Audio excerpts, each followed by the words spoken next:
Okay, all right. So here we go. So, um, yeah, welcome.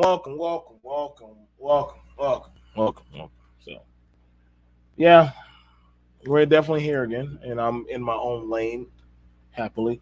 And it feels good. It feels good to know that I'm not restricted by any space, talking point, culture, or reality. I kind of just freely in my own agency, and that feels good. That's good. Let's clap it up. Clap it up.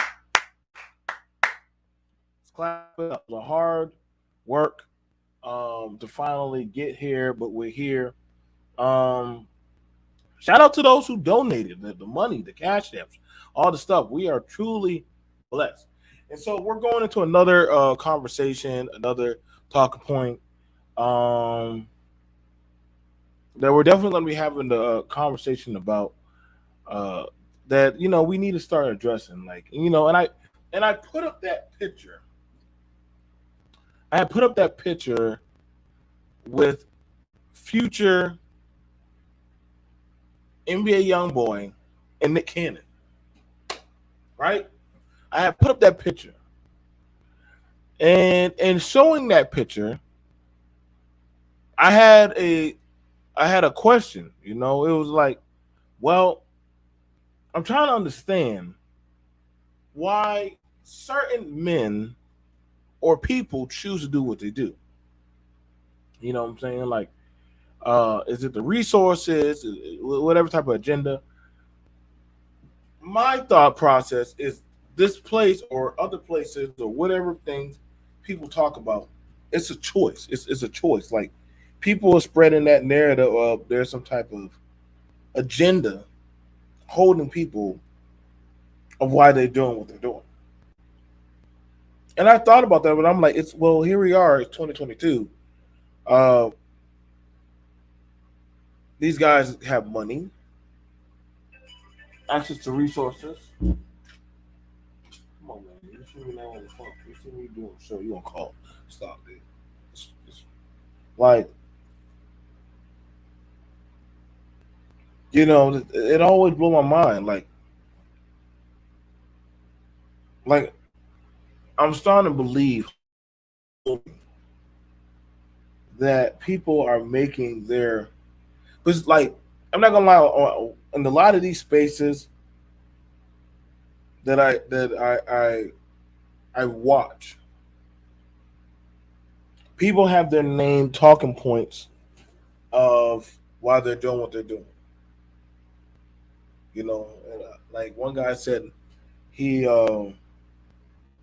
he was like, I wish they would stop promoting fat bitches. But I'm like, well, them broads have made Rihanna a whole billionaire. What you want me to do? So they're going to promote that of what they're marketing to. Because making people a billionaire, they're going to do it.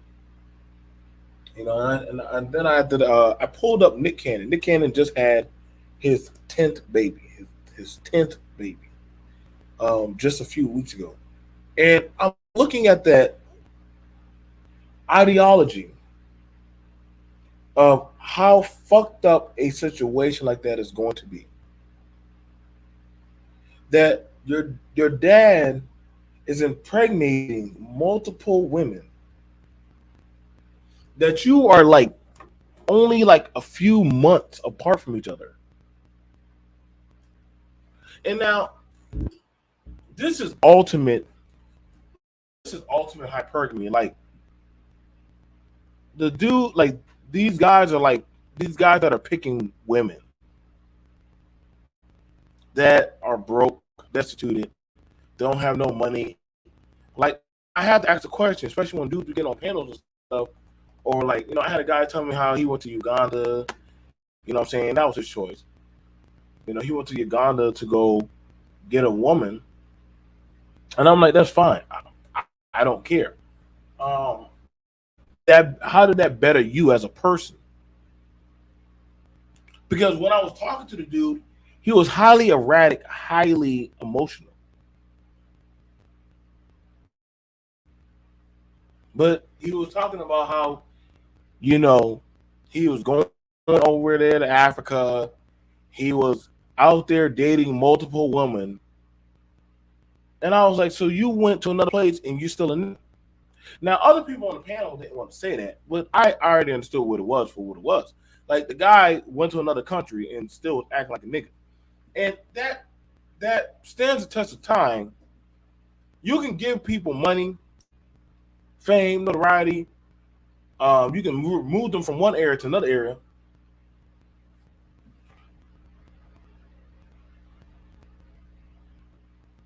They still gonna be a nigga. I mean, I'm being dead ass. Like that's the thing about it. I realized it was never about that of functionality. It's about that of access to be able to be allowed to do the fuck shit that you're doing. Like a lot of people ain't trying to get their shit together. Like when I started having a conversation yesterday about Jeffrey Dahmer shit, some people were talking about how, you know, that's fucked up. It's not funny, BMT. The gangs are gonna get them, and I'm like, what are we doing? You know, like you're hoping that of a dysfunctional society is going to clean or clear up your shit.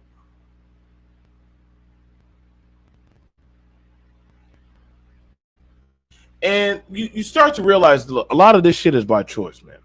A lot of this shit going on and going down is by choice. The pull-ups, the acting the way people do. Um, Floyd Mayweather's daughter just has their baby, and she's going to be going back to. She's going to be going to jail, I believe. Like, she did attempt to murder. Um, trying to stab somebody. That's pretty harsh. Yeah, like that. That was taken serious. I know Floyd probably bailed her out, but just because you're out on bail, don't mean that you off the hook. And she should be held accountable. I don't want to hear that shit. It was a mistake. It was a mistake. And I'm like, well, then shut the fuck up. Make that mistake and be quiet.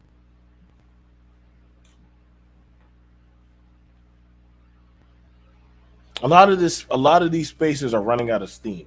I find it interesting. There was a show did by a content creator saying that a black man calls out that of a woman. And I was like, okay. But I was more curious on if you're calling out the woman, do you have any power to check that person? But you can call out shit. Nobody gives a flying fuck. Like, hey, I see you. Glad you see me. Who gives a fuck? What's that going to do? But as I was having a conversation, people were saying, well, eventually black people are going to breed out or stop. Black men are going to go abroad and start having sex majority with other races of women, and they're not going to deal with black women no more. And I'm like, that sounds really stupid. Like, that is a really dumb conundrum of a thought. Like, they're not doing that. Majority of black people live within that proximity of their shit. Like, we just do. So the fact when I'm hearing people say, well, black people are going to move out, And I'm like, where are you going? Like, what are you establishing? Why does it matter what they're establishing? They're going to do what they're doing. And I'm like, no, they're not. They're not.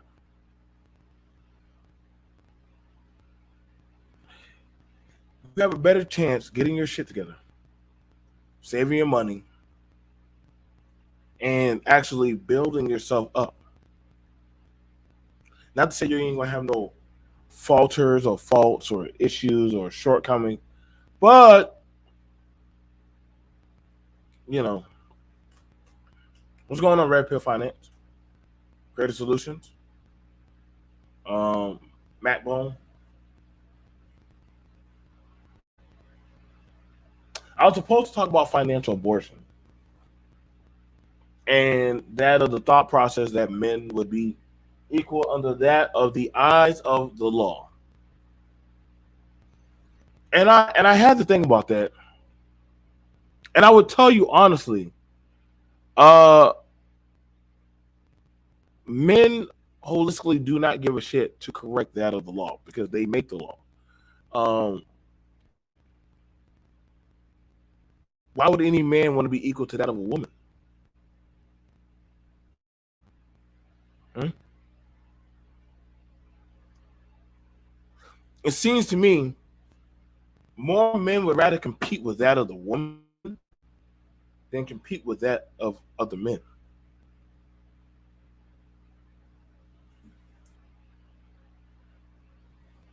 Can't make this up.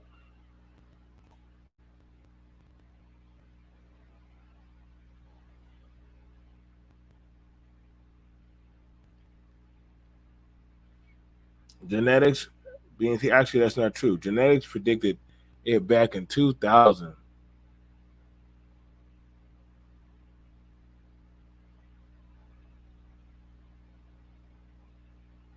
And so far we are on course.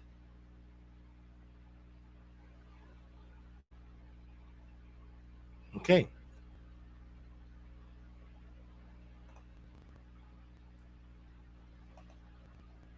No, white man made those laws.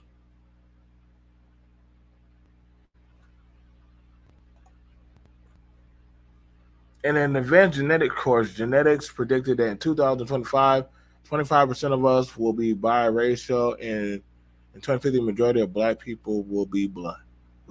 So the majority of black people will be biracial. You know, I always find it interesting how genetics always tells black people or just people about that. Now this is funny because I want to ask now I want to ask in the chat, how many of y'all went to go get the shot? Be honest, be honest. I got the shot. I got 2 shots. How many of y'all went to go get the shots?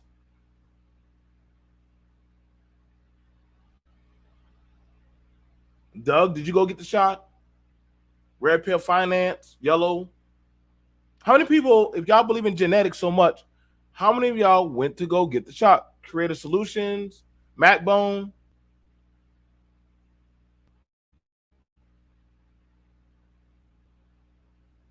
Yeah, not you, of course. Mm-hmm. Okay. Freeman said pure blood. Okay, so y'all believe in genetics, but you didn't want to go get the shot.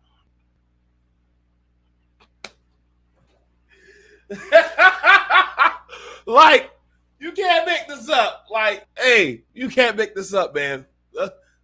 So genetics told you y'all all will be biracial, but y'all don't want to go get the shot. Now the research also said, hey, about y'all getting them COVID shots, but y'all motherfuckers still damn sure weren't ready to go. When they say, hey, black people, you are more likely to get COVID than anybody else.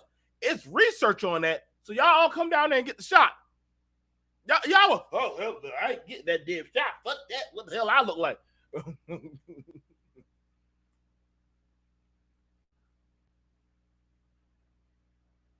I always wonder, like, the skepticism. The skepticism. They said there'll never be a black president. It was a black president. That's why sometimes I can't get mad at J.I. when he says stuff about financial abortion. But I'm like, He has some points. There's validity in what he says on some of the talking points.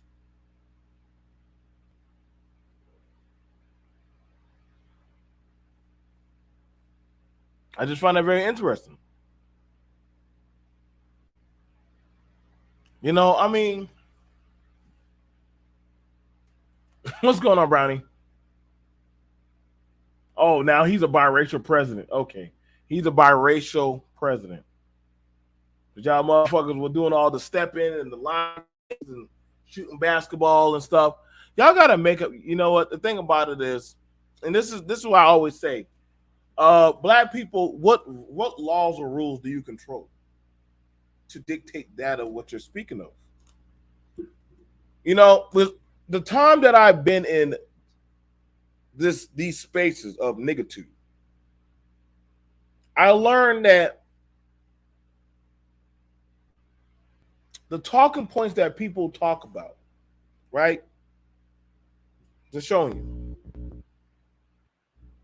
People carry that of their belief factor. And I look at that a lot. I look at that a lot. You know what I'm saying? Like, I heard the men complaining about that of the household, but then when you ask the men, well, how many of y'all men are actually in the household? The factor started shrinking down. But then I'm like, well, so wait, you've been here for 7 years. You ain't never found a household? Well, it's the women's fault. But I'm like, well, what woman did you go grab at the time? Then they'll say it's the courts. The reason it's the courts. Then after that, I ask the women, well, why didn't you get married? Why the fuck would I want to go marry that of a Dusty or a man with no type of stuff? You know what I'm saying?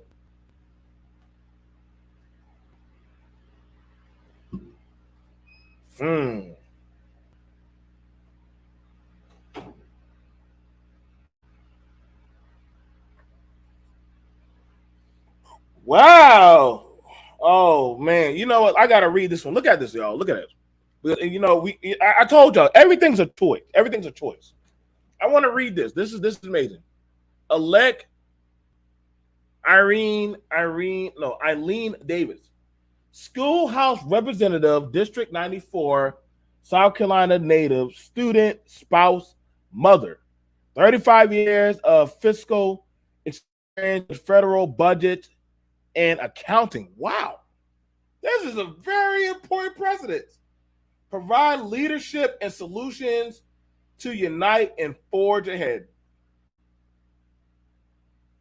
I got to call up my people. We might have to make some donation to her.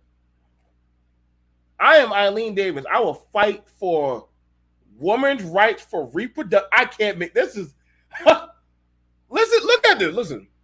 Look at this. I am Eileen Davis. I will fight for women's rights for reproductive health, fully funded public education, infrastructure funding for better road and drainage. Huh. Huh. Huh. Huh.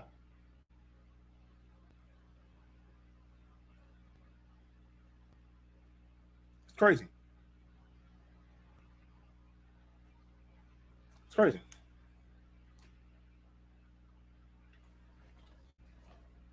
A woman running for an elected seat. Where are the black men at for this? Is it slavery? Is it the white man? Is it the gynocracy? This woman has 35 years of physical experience with federal budgets and accounting. It's pretty impressive. Pretty damn impressive.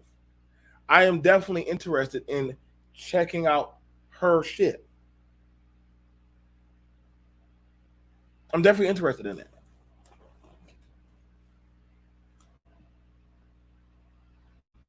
I'm definitely interested in that. Because you start to realize and know that,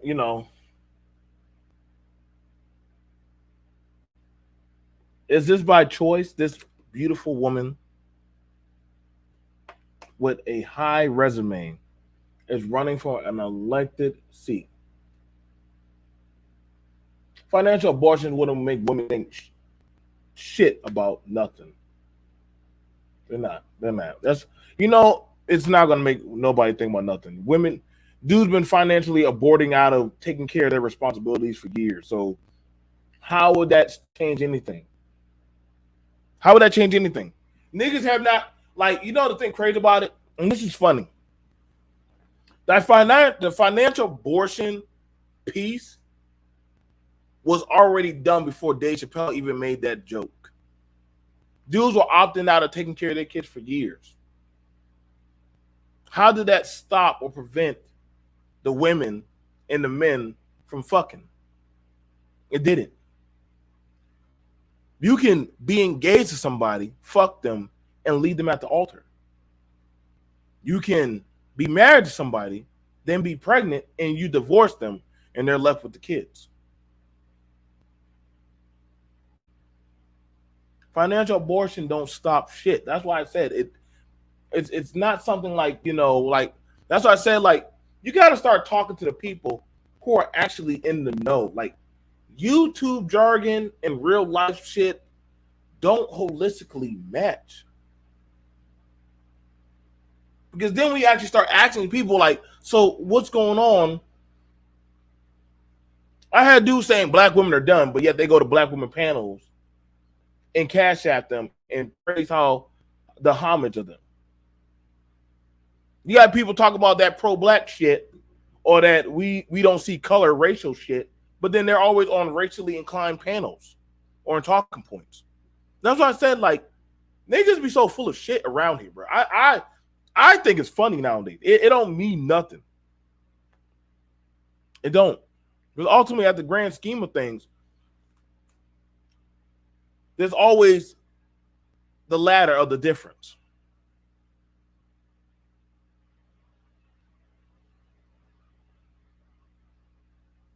Pick and choosing. It's like how my granddaddy would say about the Bible. People pick and choose the scriptures at their relevance. Shout out to Spiritual Hulk Logic. Spiritual Hulk Logic. Very good channel. Very good channel. People pick and choose what they themselves would like to talk about.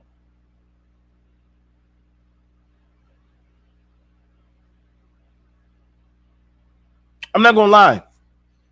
I possibly might vote for her. Not off of that of the skin color, but she brings up some good stuff. I'm for women's rights for reproductive health. I'm all for that. I want women to have the right to choose. I want women to have the right to choose. Fully funded public education. Makes sense to me. Infrastructure funding for better roads and drainage. Oh, that's a big one down here.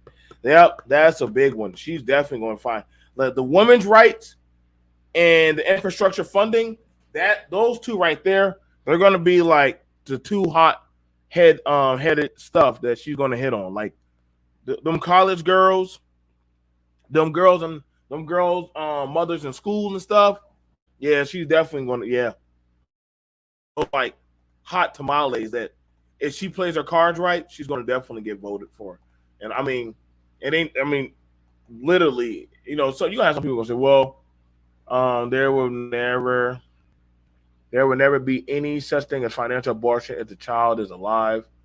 Taxes are going to pay our money or the father is going to pay for his child. Those are the options. Well, the thing about it is you can put some on child support and the taxes are still going to be paying for that child. That's the whole point of taxes. Like, I'm going to be honest, like taxes come in at public schools and stuff. Like it pays for the majority of a lot of stuff, like when they take taxes, like if you ever pay your state taxes, you look at that and it tells you, this is what you're paying for.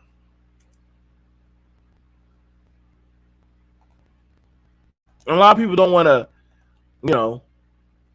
look at that like that, but ultimately that's that of choice. People making that of a knowing a choice. Men talking about they're going to passport. Like not enough people. I'm gonna be honest. Black people don't date out holistically like that. What's going on, man? Like That's what I said. Like when people say I'm not paying for no kids that ain't mine, nigga, you pay taxes. What the fuck you talking about? You're paying for kids that ain't yours regardless. Shit, I do. I take care of mine, and I know I'm paying the school taxes, the road taxes, Social Security. So people saying that, hey, like they're not gonna contribute to that as society, then I would be like, I don't even know why you in America. Like you should probably go somewhere else. Like shit. And then even that, motherfuckers from out of the other country be acting American for shit. So I'm like, so what are you saying? You might as well go ahead and just reap the benefits. Big Dog said, why aren't they targeting the medical quality for children bearing instead of Plan B? You would think that the medical quality of supplies would be viewed first. Okay, so you said why aren't you targeting the medical quality for childbearing? Now, what do you mean by medical quality? Talking about the quality of what medication? Like I'm not like having Blue Cross Blue Shield, um, Medicaid, or like ain't no hospital turning you down. That's a guaranteed check. Most hospitals, for the most part, take that. Like most hospitals, most clinics, most facilities, for the most part, they take that because they know they're not turning down state checks. Like I don't know no clinic that turns them down. Like that's a guaranteed check. Now, if you're talking about for childbearing, like I mean, like for what? Like taking medication if you choose to take it or not, you know, instead of Plan B. Plan B, that's a choice. Like Plan B, that's a choice. You can go to the store and purchase that. That's a choice. You go to the store and purchase Plan B. Plan B only costs $30. Men and women be buying that shit like hotcakes. I can tell you right now. Listen. I know dudes that Plan B's for $50, $50 to $100 a pop. Niggas be going to the club and be buying that shit for their women. So shout out to the brothers that are now on the marketing field of selling Plan Bs now. Think that medical quality of supplies to do that would literally be on the federal level.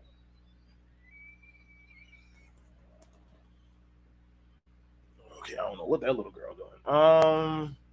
Our taxes are strained. We aren't going to be okay with upping the taxes to pay for somebody's nut. Um, hey, unless we can start forcing vasectomies for men and women, can't do no more. PCSing to South Dakota. Oh, congratulations! Soon because of the Air Force. Phew. I should have my master and bachelor's done by March, then December next year. Then I'll focus heavily on talking to women. I don't have a problem with that. You're out on your purpose. You're doing your job. You have a career. When I was in the military, you know, the military recruitment is at an all-time low. People people can't holistically get in the military these days. They're either too stupid, fat, or they got criminal records. And I'm like, God damn. I was like, damn. Like seriously, like the recruitment levels are at an all-time low. They can't I pray that we do not go, or we can't even afford a war right now. We cannot. We cannot holistically afford a war. We would have to possibly just be better off just sending out missiles, because ain't no these men in these days, as much as they be talking about patriarchy, leadership, and the country and all that shit. These motherfuckers ain't trying to get into no. They're not trying to join the military. They're not trying to do no civil service. They're worried about their fucking dicks and pussies, and they're worried about that of some kind of grandeur, like somebody's just readily just jumping in the military. Like these people are the least patriotic people I've ever seen in my lifetime. And so I do suspect that possibly by in 2 years, yeah, America probably will be not the, it won't be the top dog. It won't be the top dog country. It might be another country like China or Russia. They just got to outlast everybody else, which they got the funds. They got the funds. If China beats America, which they look like they, but then again, China's right now taking an economic hit too. They actually have lost a substantial amount of money. I got to be honest, man. Like at this point right now, we're looking at how society's going right now. Uh, it ain't looking too hot. But congratulations.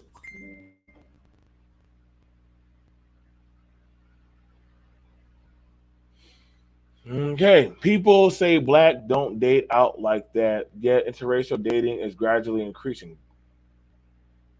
And you have thousands of people on social media saying how much they hate the opposite.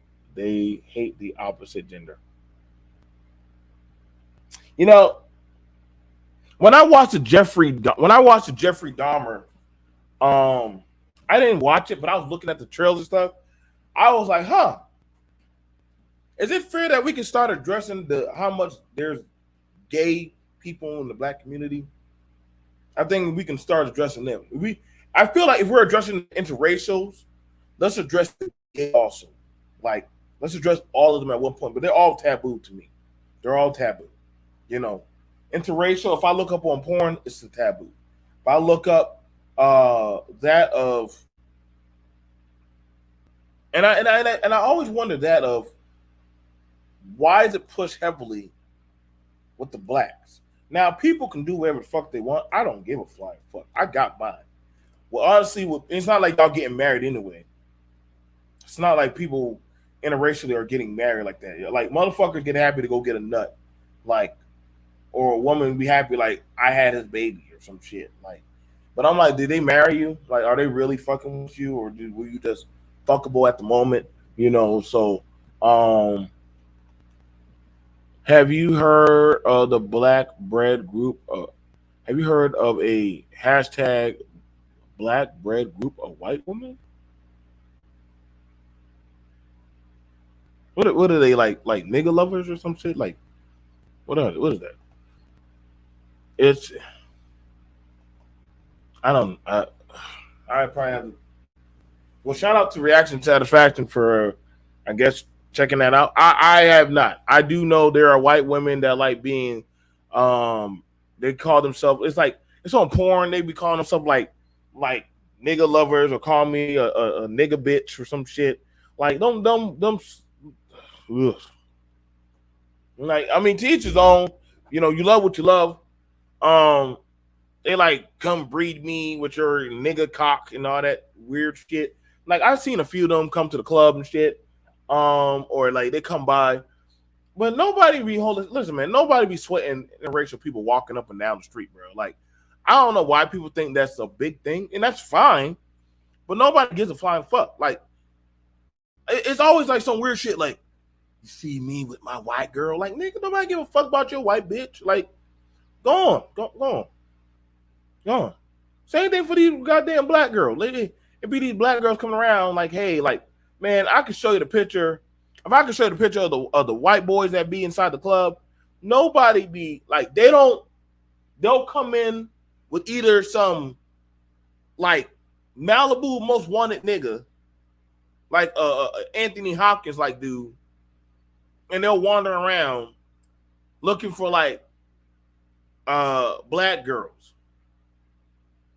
Now, what particular type of black girl they get is up to them. Now, we got this thing that we have going on in these spaces. Oh, they always get the best black girl. No, they don't. Stop it, man. Like, stop it. Like, no, nigga, you just can't get the best bitch. Like, just like the, you know, black women go around, well, they be getting all the players and NBA players. No, majority of blacks marry and breed with blacks. You're gonna, but I get it. People gonna say, well, the statistics. We'll have to wait and see in 2050. Now, I don't hear all the other races getting these kind of numbers, but the blacks, I guess, we're just, y'all are just susceptible to this shit, not me. I don't give a flying fuck. Like, it don't fucking register to me. I'm just like, I get it, but I'm like, that's your plight, not my flight. That's your plight, not my flight. Like, somebody that does not have a tangible resource or family, their talking points will not marry what 29% count. I can't. Let me read this, Doug. Marry what 29% count. See, I look at it like this, man. And you see. Here's the thing about it. Here's the thing about it. But y'all are heavily invested in this interracial shit for some strange reason. I don't know why y'all don't just start these channels for this shit. Like,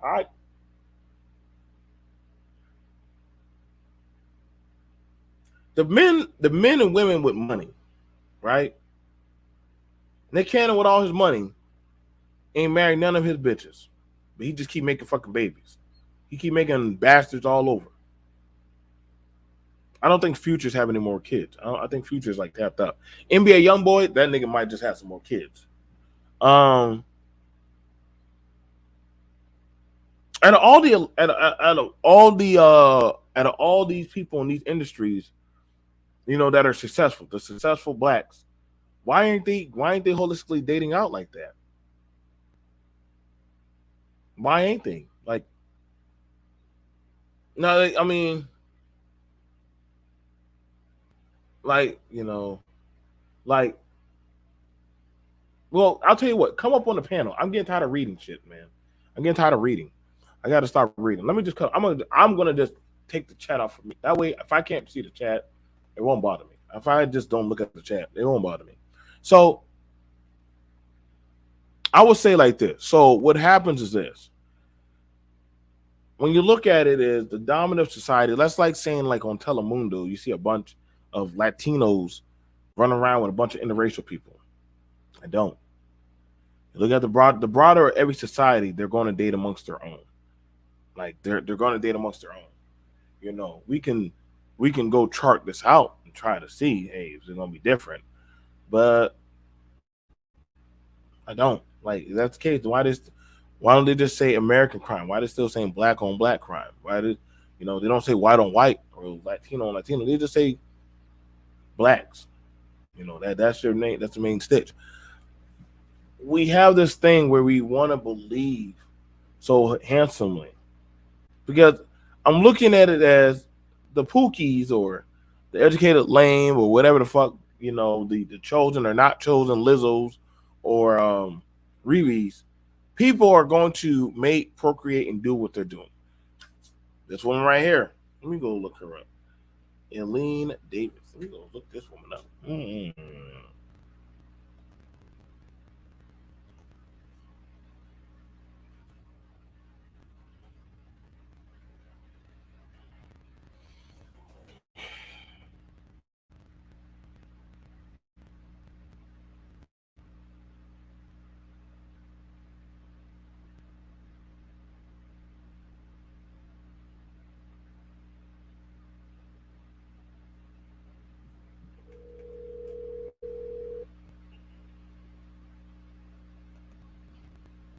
What's up? Thought you on air. Yeah, I'm on air right now. I'm looking at this elected official, and I'm just answering a lot of stuff. I just got this thing that came in, an elected a black woman running for an elected seat. Now, I find this is backwards because you have it where the black women are running for elected power, but you have it where Negroes are talking about the bedroom, that power. You've noticed something that, other than Mark Robinson, I gotta give credit where credit is due. Mark Robinson is running. He's Lieutenant Governor of North Carolina, right up there by you. You know what I'm saying? Right. But there is a power struggle going on in the black communities within the parties themselves. Mm. You have to understand that on the Democratic side, you have Booker. I don't want to say the wrong name, but you have Cory Booker. Oh, there's a black man running. Shout out Mark Robinson, whoever this dude is. Yeah, he's a powerful brother. Well, so why ain't black people talking about this shit? Why they keep talking about fucking and all that nigga shit? Like we give a flying fuck. Like, what the fuck nigga shit gonna do for us? Like, I think people got this. That's why I said you can't listen to the social media shit. They got that shit backward. They talk more about nigga shit. Now I'm looking at it where.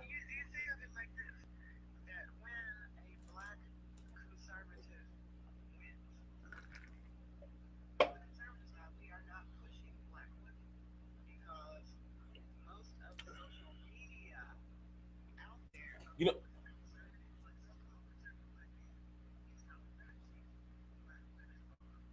hold on. Now you know I'm on a show, girl. God damn it, this broad. Oh no, she know I'm on a fucking show. Okay, excuse me. I lost count of things. I was lost count of things. You know, the show starts talking to me. We'll get into a whole show. Now where was I? Now here's the thing.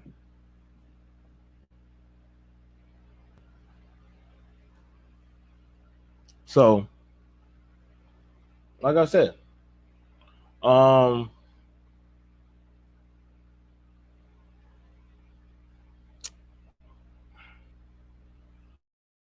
my phone got a charge, man. My phone got to charge bad.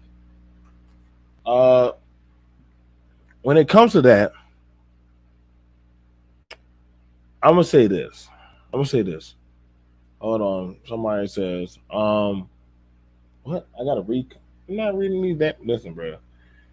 Motherfuckers like be asking me to talk about comments and shit. Let me just. There's gotta be some more. Let me see. Come on, BT. The average black person doesn't care about politics. That's not true. That's not true. The average black person does. Why wouldn't they care about politics? Just say black men. Black men don't care about politics. If I had to do the latter, black men don't care about politics as much as black women do. I'm gonna just say that. Older black men, when they start getting older and they realize, oh shit, like that of the perception of society and reality, they care more. Younger black men, they care about dick politics and that of it's like some patriarchal rule or some shit.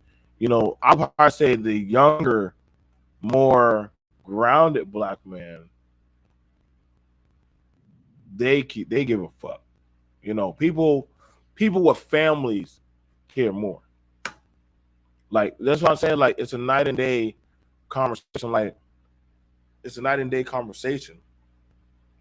When we try to say the average black niggas here have been talking more about fucking patriarchy, the black bitch that got away, while the women are literally doing boom. Like you gotta start prioritizing which one is more important. Well, if we get the black woman back in the home, but I'm like, by what resources do you have are you commanding or lobbying for?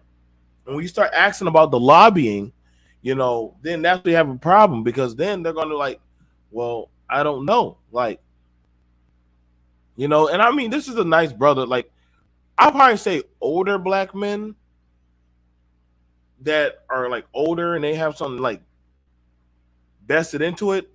But for the most part, black men predominantly they kind of vote that towards that of with the family or the women. You know, I mean, they might have some that might vote opposite. The majority of black people vote like collective. They do. Everybody knows it. Black people vote as a collective for the most part. It's always been like that. Like that's why I said, like saying that we don't do that, then other groups do, but we don't. Like we're not cognitive enough. But you have colleges, you have churches, you have communities that literally have whole meetups where like certain people will come through. Like As I said, like you got to ask yourself, why? What ranks of system are you hanging in? All is not the same, and everybody don't operate like men are asking about. You got dude asking about dating, and I'm like, come on, man, like why are we talking about that? What you do with that of your organs versus that of I don't want to be brought up on charges. Then I'll tell you right now, like, hey man, you might want to take the 90-day step program. You know what I'm saying? You can turn off your camera, Michelle.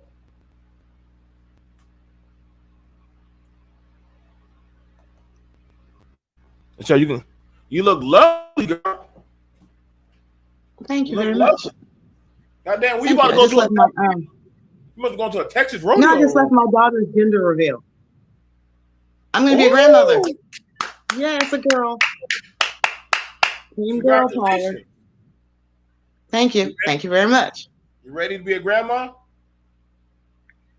Uh, yeah, excited. It's coming. It's coming. You can't stop it. I said this. Excited to see God give my daughter back a taste of her own medicine. Fair Yeah, enough. I'm looking I said forward to this. I said this, that when it comes to that of politics, that of there was a little bit of a statement made that black people don't care about politics. And I'm like, that's not true. It's not true. The average black person actually, believe it or not, it comes up in conversations, but you have to be in the right areas for the conversation around the right type of people. And for me, I hear more so with women that have their kids involved with school, more older people, family orientated men and women, and that of communal people. Those are the people. Now, I will say the big lacking core is young black men. Young black men, I don't know why, but brothers don't care to fucking vote. But then they be mad that nothing, that their voices go unspoken. But I got to be honest, at the ballot, it'd be predominantly women and more older people. Now, let me know if I'm wrong about this, what I'm saying, Michelle, but that No, literally is it hasn't that's been literally what I've communicated. been seeing all these years. It's not communicated very well. In the African American community, the government is the police, the popo. So the only Right. time we actually voice our political opinion is when we try to protest. And life is very interesting. You protest to get a seat at the table. Once you have a seat at the table, that's when you start discussing what you want to see change before it happens. So, yeah, I think that we are pushed away from getting involved in local politics, city council meetings, school board meetings. That's not a thing that Black people do. But yet, and still, when something happens, a little Ray Ray or a little Shikaniqua, then we protesting outside the school. So we are reactionary rather than proactive. And in our, I mean, frustration with the system, we often tend to use social media to take us away from the reality. We talk about dating, men, women, the problem with the Black community, yada, yada, yada. When men sit up there and say things like, welfare destroyed the Black community. Well, if you really believe that, then run for office and get welfare abolished. If that happens, then do you think that your daughters and your sisters are going to run to these broke ass niggas? Is that what you would prefer? Now, I hold mean, at on. some We point got in time, we got a super chat. Somebody said, which one is it? You said a few minutes ago, why is no one talking about it? No one. Now you're saying people don't care. Now I'm gonna clarify that for you. I'm gonna make it very easy for you. Women, right? Women,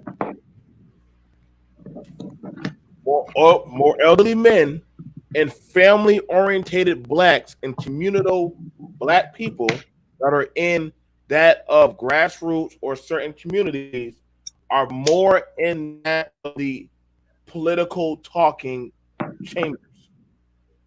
Okay, the younger black man between that of 19 and goddamn shit, what we'll say, what do we want to give it? 27, 28, 29? Like a good 10, almost up to 31. Give zero fucking shit interest on that of having lobbying interest talks with each other. Black women, you would have an easier time, and this is no shit giggles. A political coach said, don't waste your time talking to those black men. Go talk to the women. Because the woman's going to nag and bring it up more in the arena, and you got a woman right here. They're going to go lobby and talk to the women. They got a better chance talking to the women and the elderly blacks.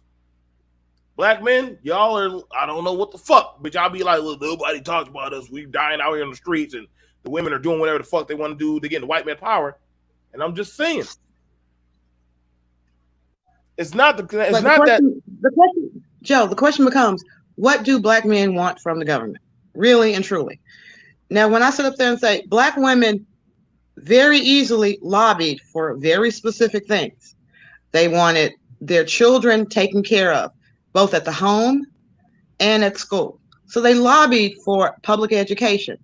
They lobbied for child support. They lobbied for domestic violence. They lobbied for things.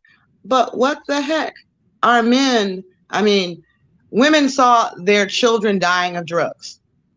They see their children dying in the street and the police are not investigating it. So they're seeing their other sons and their nephews have to take revenge into their own hands. This is what women are seeing.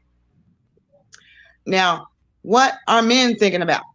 What do they want to see change other than, I don't want that hoe taking my money? They're selfish. They're thinking about themselves.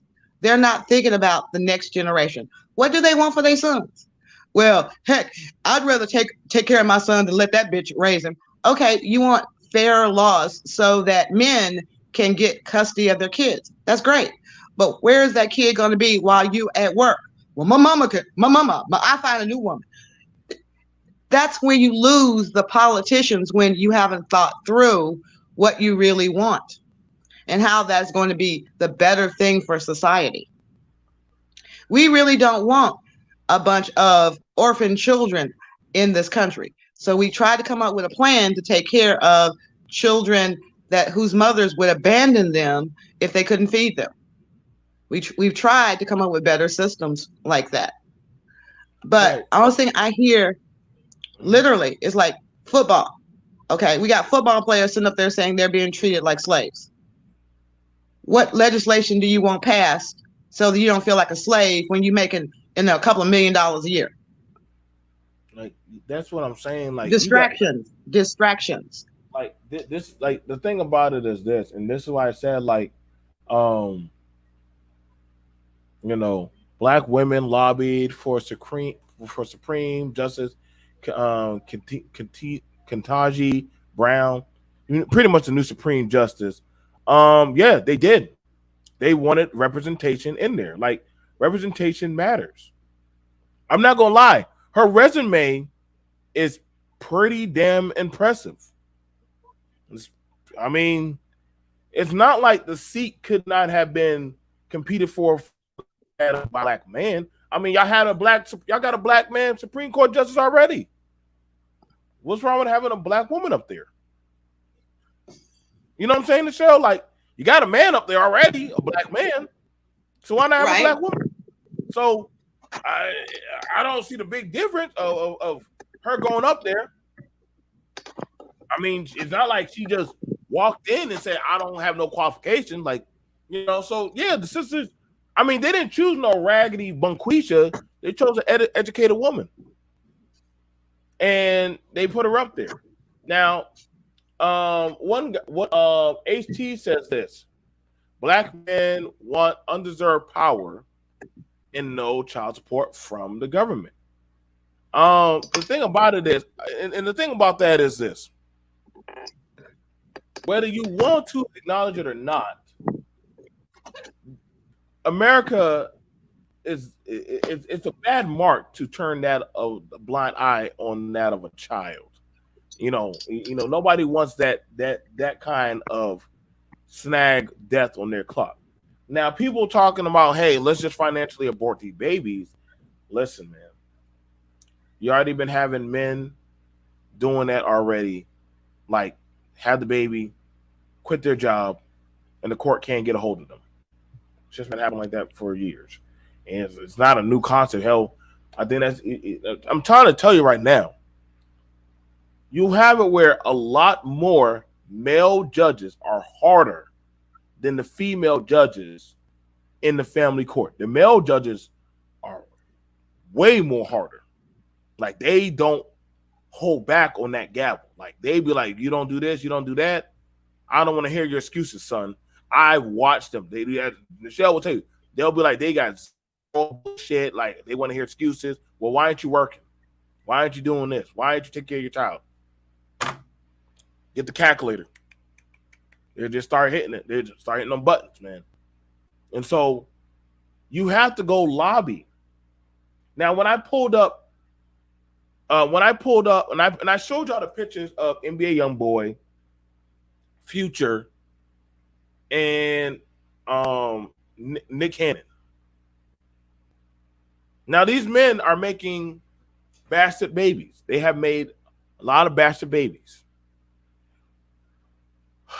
First of all, it's going to be very cringy if y'all think Nick Cannon's kids are going to get that type of prestige respect in private schools with other children. I'm going to be honest with y'all. That does not look good. And that does not look good that for certain types of economic families, seeing intact speaks status. Let me know if I'm wrong what I'm saying, the show. Intact. Yeah, I'm agreeing.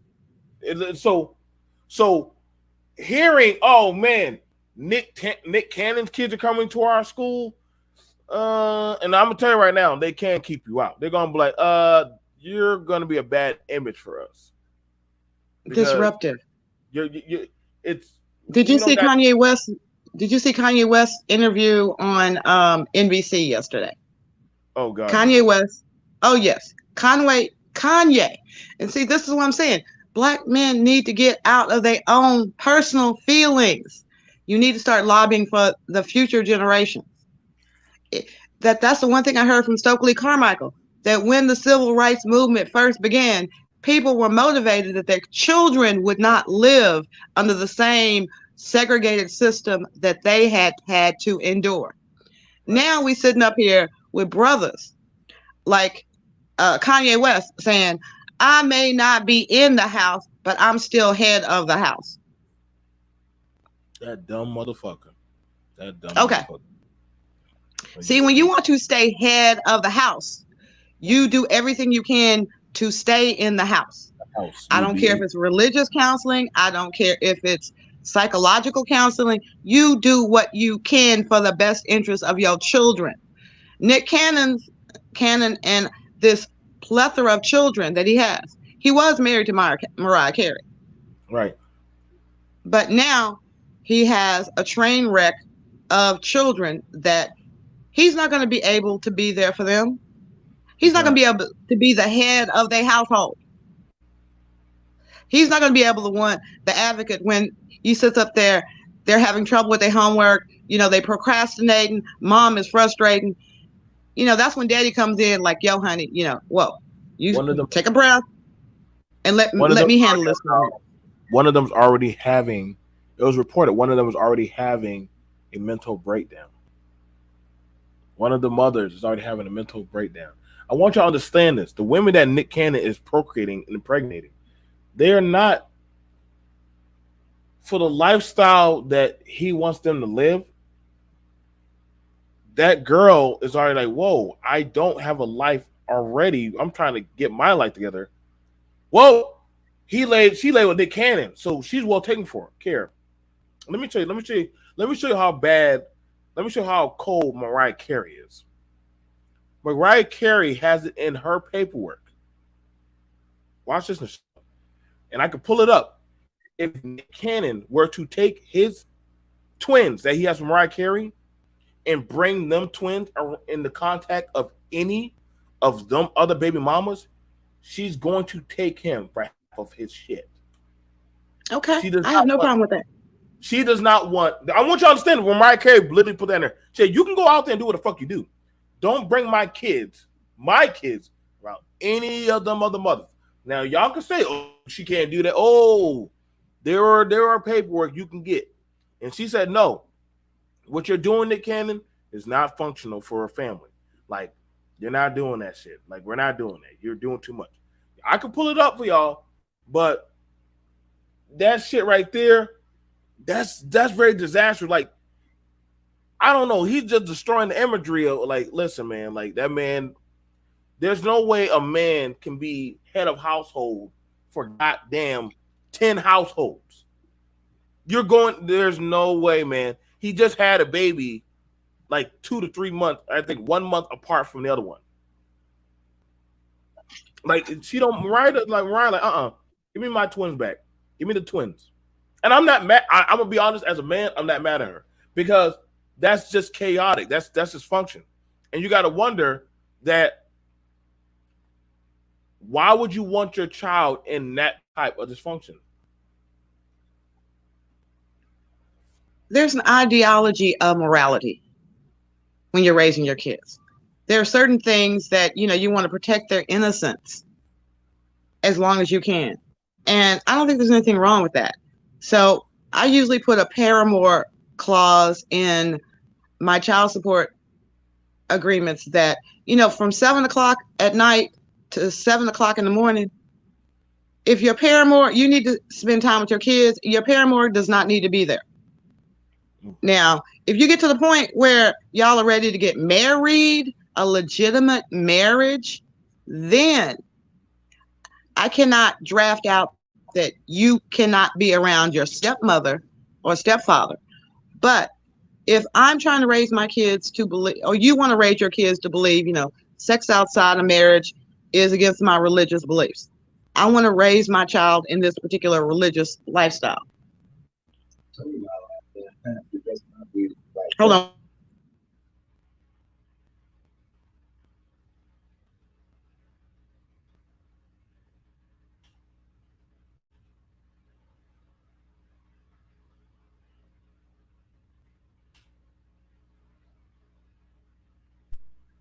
Sorry about that, peeps. You're good, baby. Like I said, the thing about it is this: you gotta understand. Y'all gotta understand this, man. Like, understand, man, and that family, like the stuff that we see going on, you got to be very mindful. Like when we talk about back in the day, the people back in the day, and that's why the song "We Shall Overcome." The song wasn't intended that we're going to get the check or we're going to be the ones at the end of the finish line. It was more so that of like my dad told me this. I took those ass whoopings so that way you could go to school. So nigga, you going to go to school. You understand me? Like he understood that I'm gonna go to school. I think he made it, but he was like, "There's shit going on now." We have a lot of people. What Russell Wilson did covers all the kids, including Futures. Yeah, Future's doing the most. Future is doing rap videos with Russell Wilson and Sierra lookalikes. Like that just shows you how lower hanging fruit thinking he is. He's not concerned about his future generation. He's not concerned about I've said it before on this show. There was a thing called family jewels. Family jewels. Back in the day, black men did not, back in slavery. Let's go back to slavery. Back in slavery, black men did not have the luxury of picking their families. They were often forced to have sex with women. They were treated like studs. Just like you had a horse. Oh, this is a good horse. I'm gonna make this good horse with that other good female nag over there. And we're gonna have some strong babies. When men came out of slavery, they wanted family. They got married. They were the head of the household. But yes, we do understand that it's hard. When you got to go out there and face the man every day, you got to say, yes, sir, boss. and then come home. Your wife is doing the same thing when she out there doing, doing cooking and cleaning for the white women. That the black man's concept of I am the head of my household, I am the king of this household. It took a beating when you knew good and damn well if those white folks rolled up on your house to come get your son, it was nothing you could do. I think most of y'all have seen Tyler Perry's new movie. There was Which one is it nothing now? they He made could have. good. Huh? What type What'd you of say, movie Joe? you got now? What? Oh, the one about the blues singer. The one about the blues singer. Okay, I gotta check that out. Yeah, you check it out because he Um, really. Okay, Tyler Perry's a man. Ask Tyler Perry, why does he always make the men so damn evil without any explanation? He made the men evil, unable to resist temptation, not able to see past their own egos. It is a very well done movie, but again, it makes black women seem like they're social climbers, evil, but with a view for their children. I'm trying to do all this for my children. It was evil. Some of the stuff they did was evil. But the men did evil stuff just for sake of ego. Even the white men did stuff for the sake of ego. So I'm not going to tell you the whole plot, but yeah, I recommend looking going to at see it. this right here. But the indictment, like you I would said, definitely want why to. aren't black men, huh? Why aren't black men more involved in politics? You got Cory Booker. What was his big thing? He did run for president along with Kamala Harris, but the problem was his big thing was to pass an anti-lynching statute, whereas Kamala Harris, whether we like it or not, had made a career for herself prosecuting the bad black men, prosecuting those that were accused of murder, selling drugs, hurting our community. That she could literally go into sorority meetings and say, you know something, drugs are out of control in the hood. I'm making a point to save our black young men and women from themselves. I am going to be very hard on people that sell drugs. That's what she told them.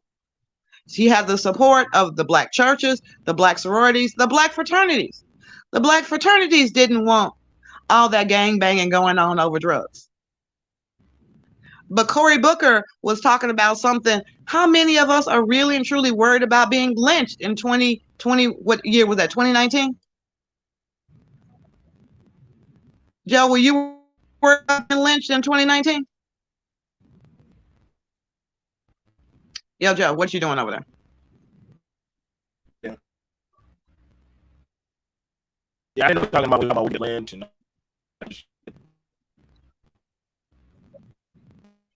I wouldn't worry about no damn shit. I still don't worry about no lynching. People talking that slave shit. I don't be everything about that. It has to be what is relevant and realistic to help with the problems that we see. Yes, racism is a problem, but individual things of racism are no longer. The laws are on the book to be enforced. Those are already on the books.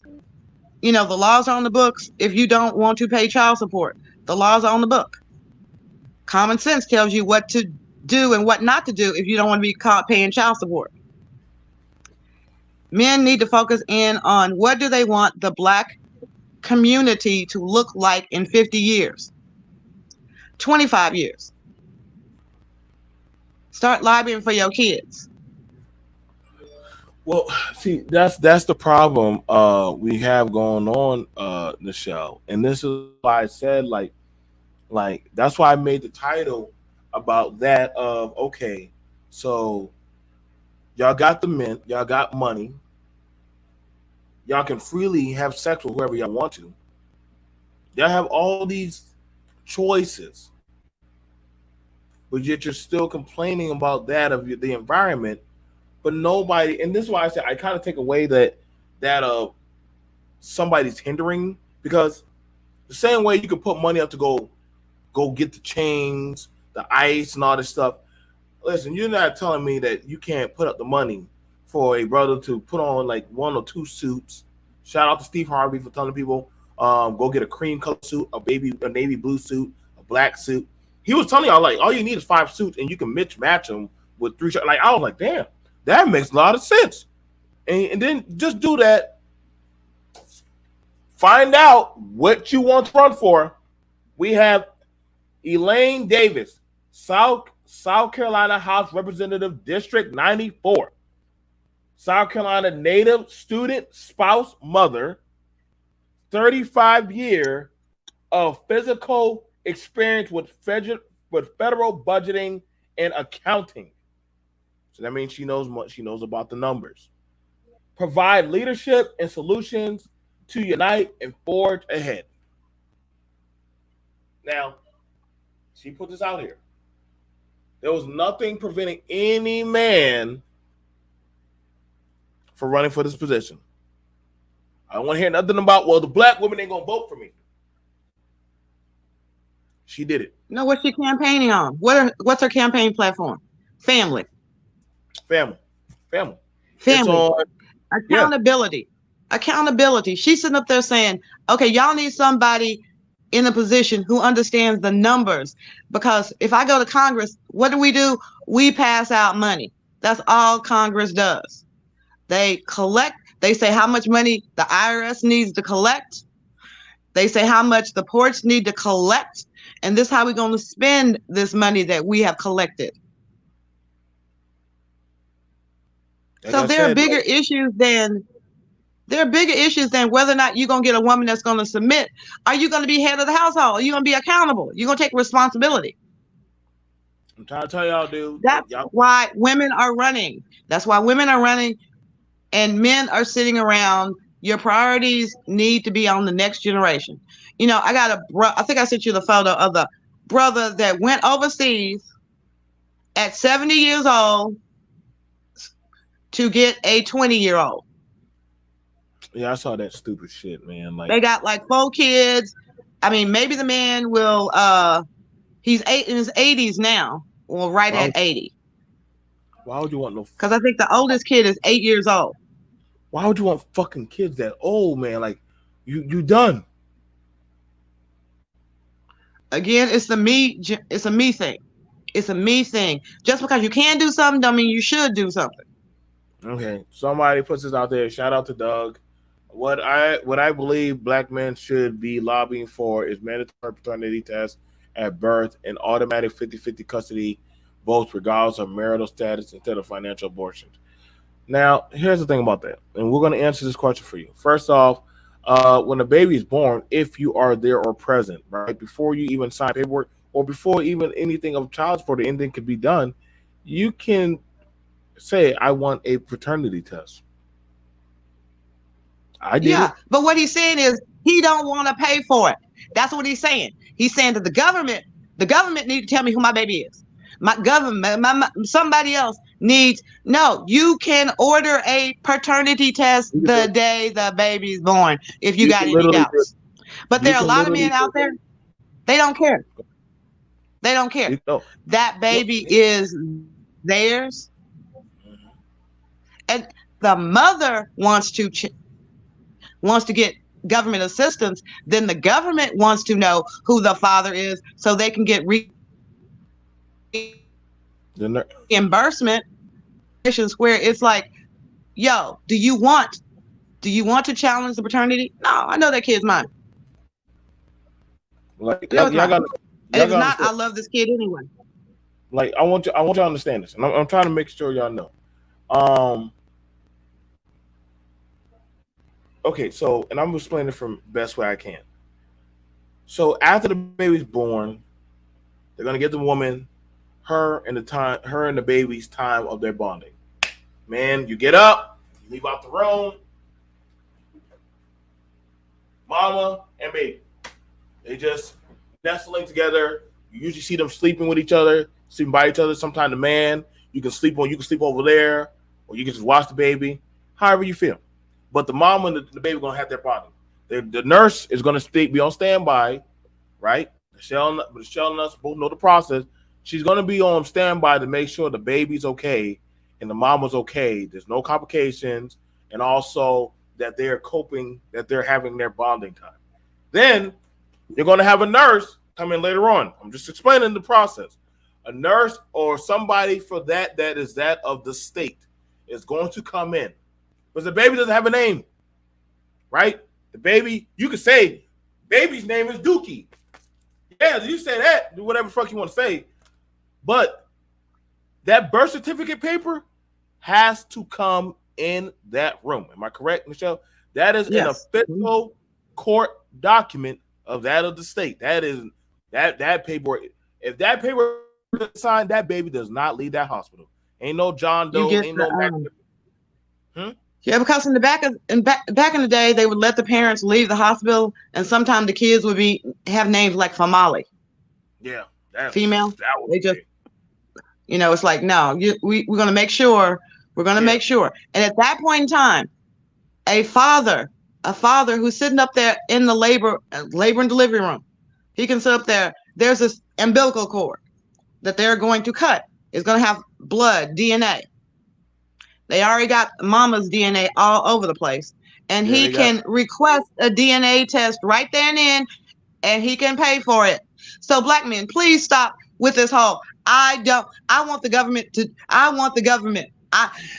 If you want mandatory DNA, does every brother want to know?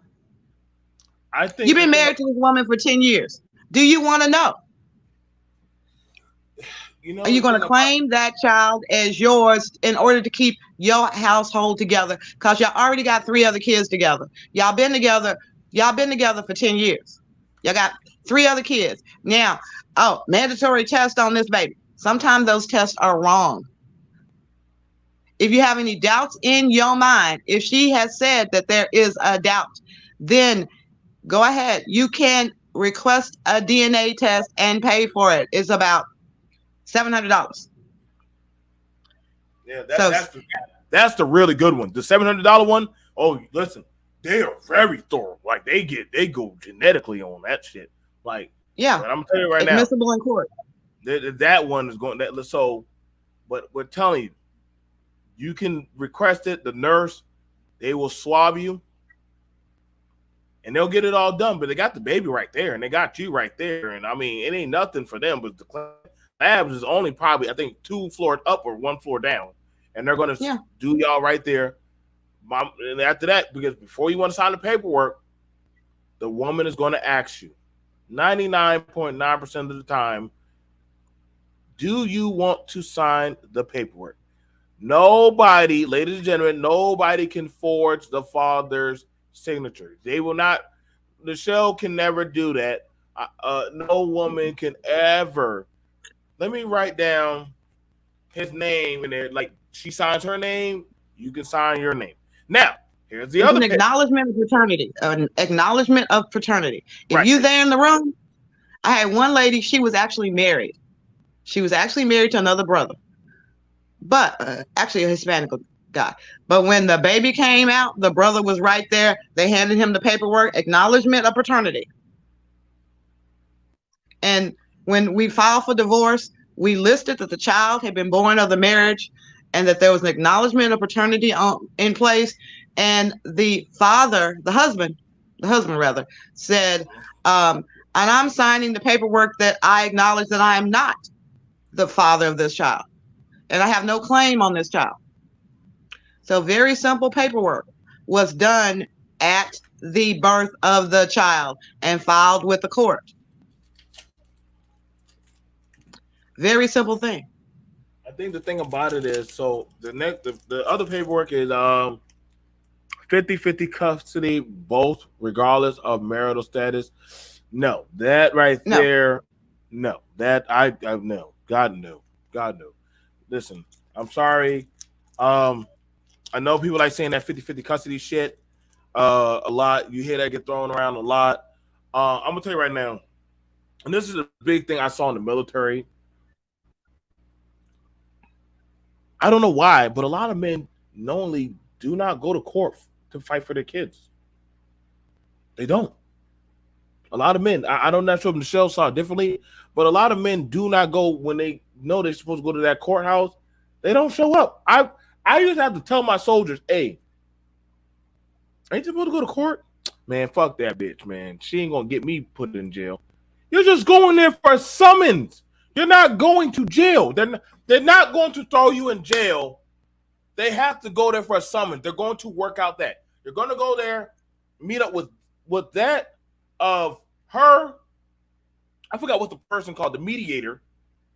And y'all going to start writing out your financial, your finances. They're going to actually bring your pay stuff. What do you do? What do you have going on? Now, she can get a representation from that of the state.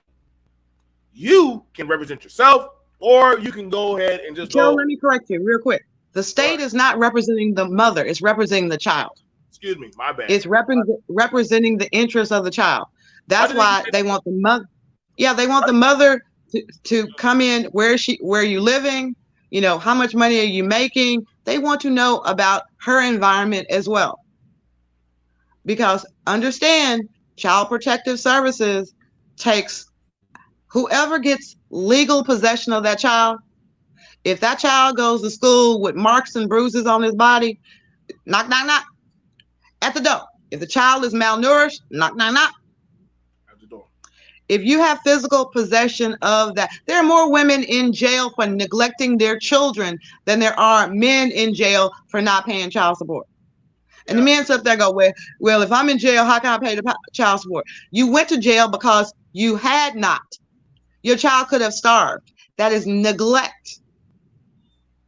All you got to do is pay child support. The mama got to keep that baby clean. She got to keep the hair washed, dirt from up under the fingernails, food in the belly, nutritious food in the belly. They have growth charts. If you are on public assistance, they have growth charts. You have to go to the doctor on a regular. You have to do the immunization schedules that they have. You have to. Now they're watching the development of that child. And if the doctor, No, I said go ahead and miss that shit if you want. Child services. Yeah, it's like if the I've had mothers who sat up there at the hospital and knock, knock, knock. You know, they gave us your blood, because they detected that you had been doing controlled substances. So if in the interest of the baby, we need you to come in. We need to do a home inspection. We need you to start doing regular drug testing. It's a real thing. Dads, y'all are not susceptible to that unless and until you go into court and say, I want to have my child 50% of the time. You ready to go through, well, where is the baby going to be while you at work? Do you have the contract of the daycare center? Mm-hmm. Do you have the ability? How are you going to be picking up this child every day? Do you have a stroller? They won't even let you leave the hospital if you don't have a car seat. Hey, brother, talking about they want 50-50 custody as soon as the child leaves the hospital. You going to have a car seat in your car? Reason why. You're going to try to be like, oh, well, the car seat need to come with me when it's my week. No. Oh, you got to have I just bought my son-in-law and daughter. Each one of them have the car seat for their car. I bought both of them a stroller. Y'all can share the stroller, but each one of y'all is going to have a car seat in your car. The thing about it is this, and y'all gotta understand this. When it comes to 50-50 custody,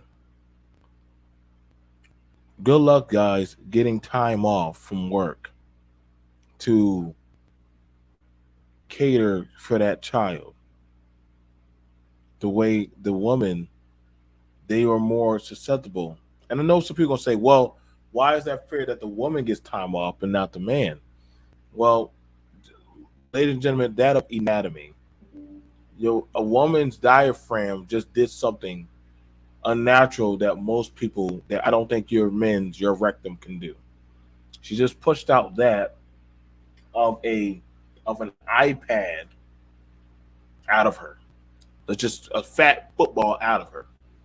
5 pounds, 8 inches, eight, 8 inches. 8 wide So, inches, 8 wide inches. so Not I, not long inches, but wide inches. it's pretty No shoulder. interesting that.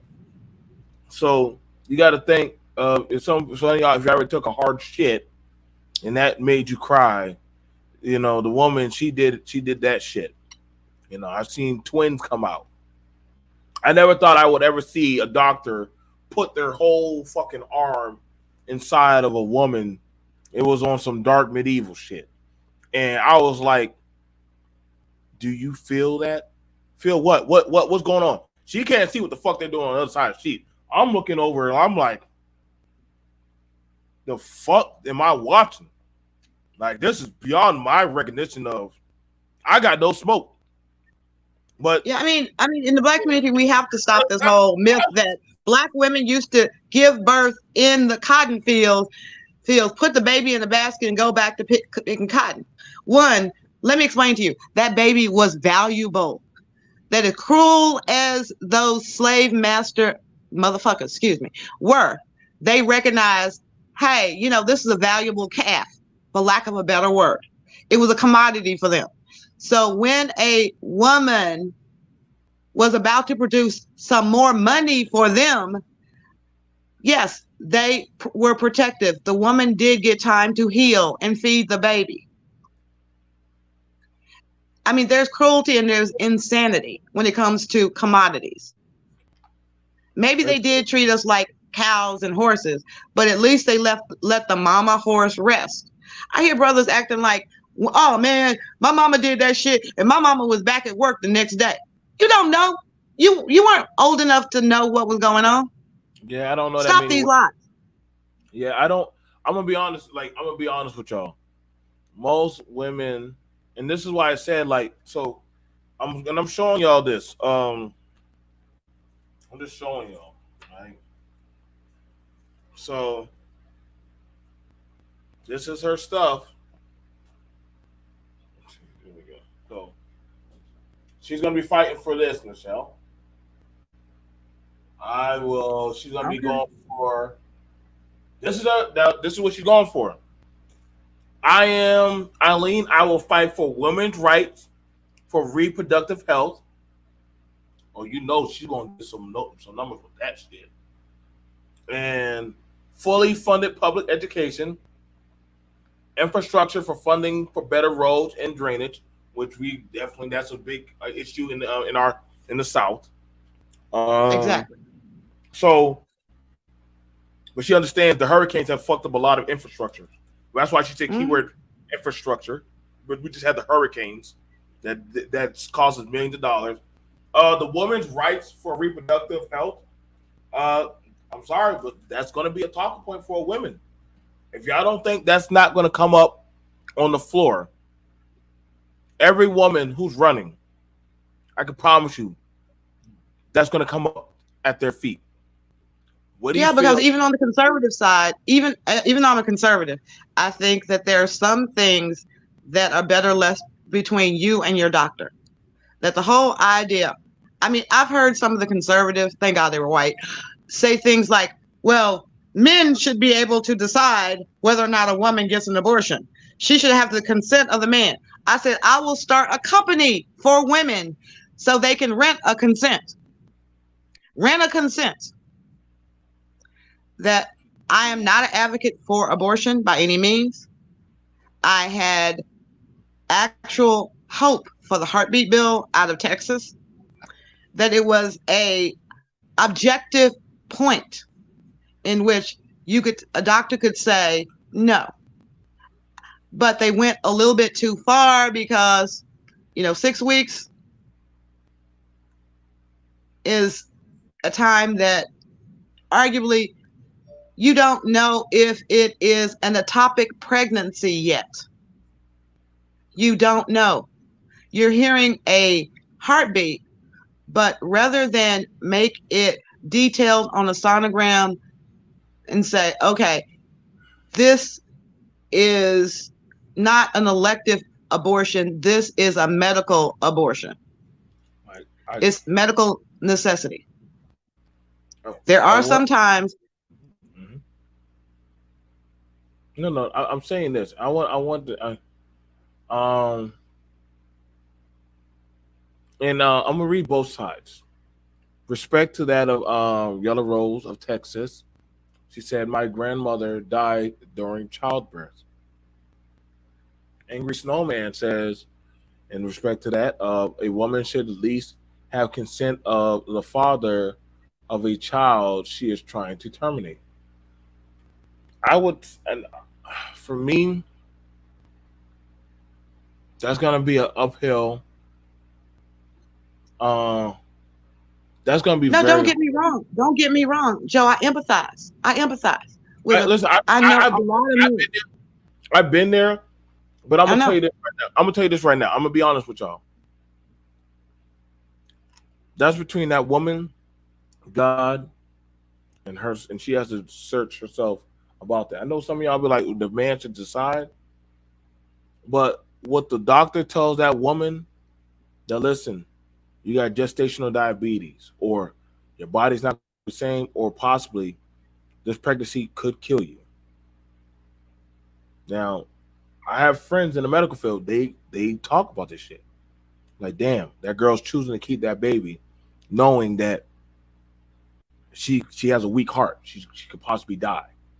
This is a reality for a lot of women, and they have to understand that. Hey, you know, It's not just a choice as to whether or not you want to be financially responsible for the child. For some women, the issue is whether or not that child will terminate your existence. And you have to sit up there and go, what about my other children? Now, when I had my miscarriage, it was devastating. But at the same time, it was okay. God did not mean for me to risk my life because I had a 60% chance of hemorrhaging, having my body, I'd had 3 kids within 14 months already. Yeah, I'm that super dumb bitch. Okay. So my body was not in the best shape for the fourth child. And the complications would have meant that I would have to go. I had gone on bed rest with the twins for, they were born at 32 weeks, just so some of y'all can understand. That is very premature. Gestation is 40 weeks. So they were born 2 months early. My youngest was born a month early. When the doctor cut into my stomach, my uterus was so thin she could see through it. She couldn't find enough skin to suture together. I was on the operating table for over an hour. These are the realities that women go through. My husband was right there holding the baby while I'm being operated on. So at the end of the day, we can sit up there and say parenting is 50-50. No, I am the one who got the scars to prove that I was pregnant. I'm the one who had my insides cut open and put on my stomach while they pulled the babies out. That's me. And I am going to respect all mothers because you went through something to give life for this country, for our communities. We love you for giving life. Fathers, please start thinking about the next generation. If you want to sit up there and tell me, well, yeah, when my daughter has a kid, I won't. I want her man to be in charge of her. I want her man to decide. If that's what you really feel in your heart, you really should move over to some Saudi Arabian country because it's the United States. That our laws were designed by men who were thinking about the next generation. They were thinking about continuing the country.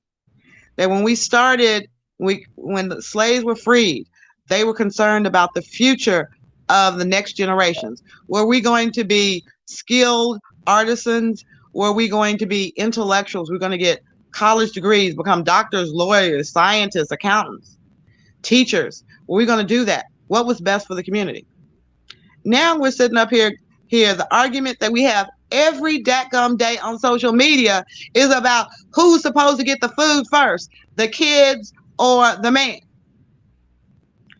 Brothers, if in your household, your ego is so shallow that you got to sit up there and say, I want my woman to fix my plate, bring me my plate, and let me eat in front of some hungry kids while she fixing their plate. Go right ahead. Be that brother. Understand how your kids are going to think about you while they growing up. How they going to see you as a man when they are men. When you go to their house, how you think you're going to be treated? You done sat up there and told your son he got to wait. He hungry, but he got to wait to eat because you the man of the house. You get your food first. Then when he grown and you go visit his house, what is he going to do for you? These are the things when I say I get very angry. I was raised by my 60-year-old aunt. My father was 70 when they brought me in. And I remember sitting up there listening to both of them talk, comparing their Sunday dinners. My mama's family, oh, when they had guests, when the preacher came around the house, the preacher had to eat first. Kids be hungry. Preacher sitting up there eating all the food. My daddy said, no, in my house, my father made sure the kids ate first. It was 11 of us. Made sure all of us had some food before he and my mama sat down to eat. Right. That's why that man had 11 kids. Like, Because he was head of his household.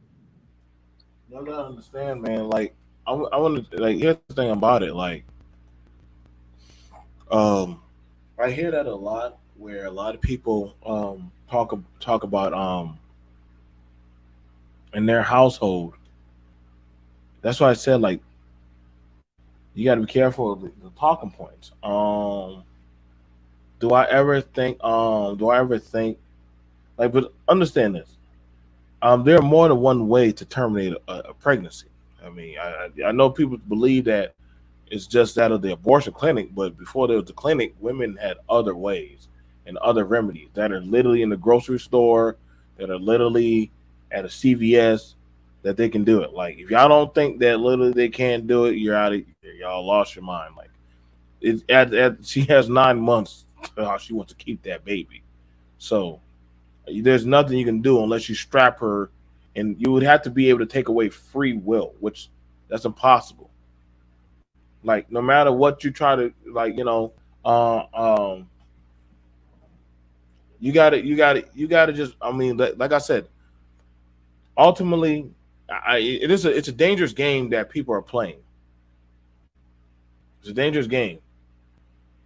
If we're willing to go through for that of controlling that of the woman's womb, you don't want an unknown pariah or government saying, well, if we can control her vagina, we would like to control your breeding and reproductive rights.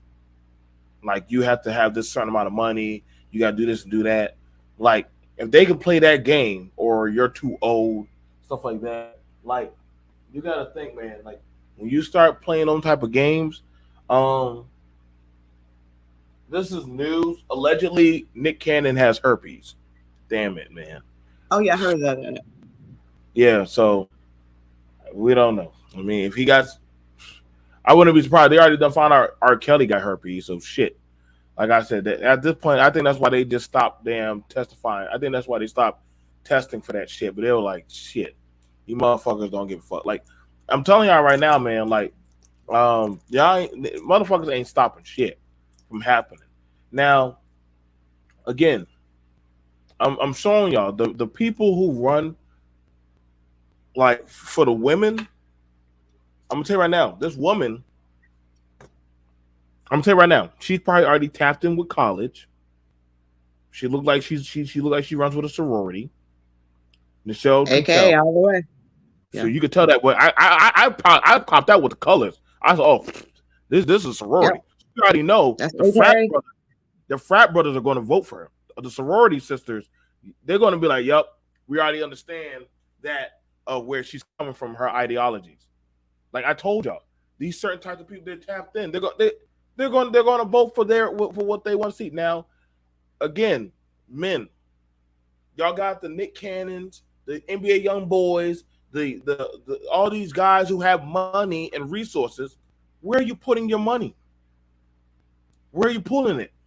Where are you putting it behind? Like, don't say I'm putting it behind to get a passport. If you're saying that that's your only prerogative is just to leave, But don't complain about that of the environment if you're leaving. You know what I'm saying? That's like complaining about an apartment that you're getting out of. If you're getting out the apartment and you're going to your new apartment, motherfucker, you're not there no more. So whatever happens in there is happening there. But as far as it goes for the vast society, you know what I'm saying? Like, you can't say, well, the women are doing whatever they want to do. Well, the women are picking their representative of something that represents that of their best interest. Okay? And the next generation, Joe, everything when women are advocating about better schools, you know, they want free public education for all children. That includes boys as well. They're advocating for boys and for girls. They are asking for infrastructure repairs to make sure that buildings are secure against better secured against natural disasters. That is for boys and for girls. When they sit up there and talk about, you know, this is a woman's issue about reproductive choice and reproductive health. Guess what? Back in the day, before the Griswold decision, right, a man could not go in and say, you know, me and my wife have had enough kids. I want a vasectomy. Well, you know, that's something you and your wife going to talk about. We're going to have to get permission, all this other crap. Now, men have reproductive freedom. They can literally go in and say, I want a vasectomy. No, I don't have any kids, but I want a vasectomy now because it's reversible. Or they can sit up there and say, I want a vasectomy. My wife and I have had enough kids.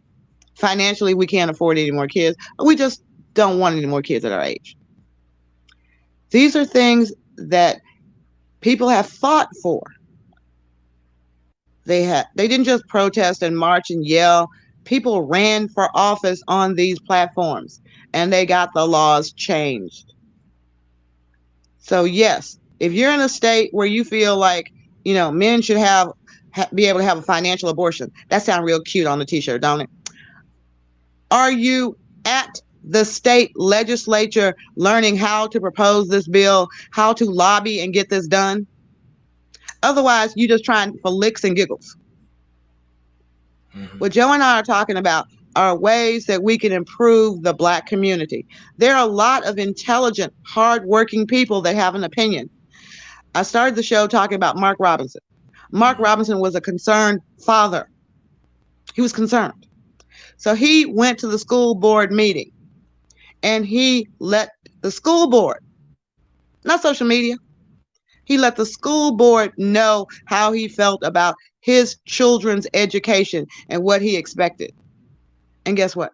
So many people, Black, white, purple, and green, Hispanic, non-Hispanic, agreed with him that it went viral. It went viral. People believed in his views. They believed in his proposed solutions for the future. He's now, look at the brother, Lieutenant Governor. You know, that's right, Lieutenant. He's right below Governor. He's not a light-skinned brother. He's not Cory Booker educated, but he's a sincere brother who knows, who proposed to the people of his community how they can make a change, and he is making a change. So, brothers, I'm not bashing y'all. I'm bashing you spending all your time worrying about whether or not you're going to have to pay child support when you should be worrying about your kids' education, the roads that your kids have to walk down, the parks your kids have to play in, the water that's going into the houses. Those are the real issues. We know we have those issues in the Black community. They have it in the white communities as well. But these are things, really and truly, we can make a difference. What do you want for your children? Stop always coming on these shows talking about every time I talk about why women get to do what? We still get paid less than everybody else for the same job. Yeah, you women get hired because they're afraid of us Black men. What do we get hired for? Mid-management positions? I mean, Joe tried to explain to y'all. Y'all already had a Black man on the Supreme Court. Now you got a Black woman. But the Black man got there first. Been there for a while, too. Okay. Kamala Harris, Lord help. Yeah, she's the first Black vice president. But we had a first black president. The brother got there first. The brother got to the highest office. She got to the second office. Okay, fine. We opening up doors. Women are opening up doors. We're not trying to shut the doors for the brothers. We usually I want, following y'all. I want you to look at this, Michelle. I'm gonna read this, and I want you to understand. Are not doing the same jobs as black men. Well, there's some jobs that they can't do. Um, that they can't do. And that's fine. And that's fine that they don't. Let me pull this up. Mark Robinson is a native Greensboro, North Carolina, um, of North Carolina, proud Army veteran. He and his wife are blessed with two children and two grandchildren. So I told you he's family orientated. As a child, Mark was the ninth of 10 children. Wow. And grew up extremely poor. His father was an alcoholic who routinely abused his mother. So when y'all be talking about back in the day, of intact family shit, I want you to know, I mean, Mark right here, I think he's telling you everything wasn't always good in sunshine. However, she was a strong woman with faith who valued her hard work. She displayed her faith and hard work heroically for her children. And after her husband died, damn, providing for them despite only having a fifth grade education. Mark credits his mother's leadership for cultivating a foundation of his faith and understanding that with hard work, he could achieve anything. Now, I'm willing to bet, Michelle, you're going to have some people get mad at his backstory of his like. I'm telling y'all, why he say that about his dad? He could have left that shit out. That's his life. That's his life. In his professional life, Mark has worked in various industries, including a long stint in furniture manufacturing. Unfortunately, like a lot of people in manufacturing during the implementation of NAFTA, he lost not one but two manufacturing jobs. In addition to working in manufacturing and other industries, he also blessed to start, run, and sell a successful small business with his wife. Mark became a household name in 2018 when he delivered an incredible strong address to Greensboro City Council defending the Second Amendment. This speech went viral to date, has been viewed over 200 million online. Like I said, this is a conservative, blue collar man. Yeah. And the people support him. I don't know. What do you want to say about that, Michelle? I mean, I think there's a misconception amongst a lot of people, especially African Americans. They think that the Republican Party is a bunch of old white executives. Really and truly, it's a lot of blue collar workers.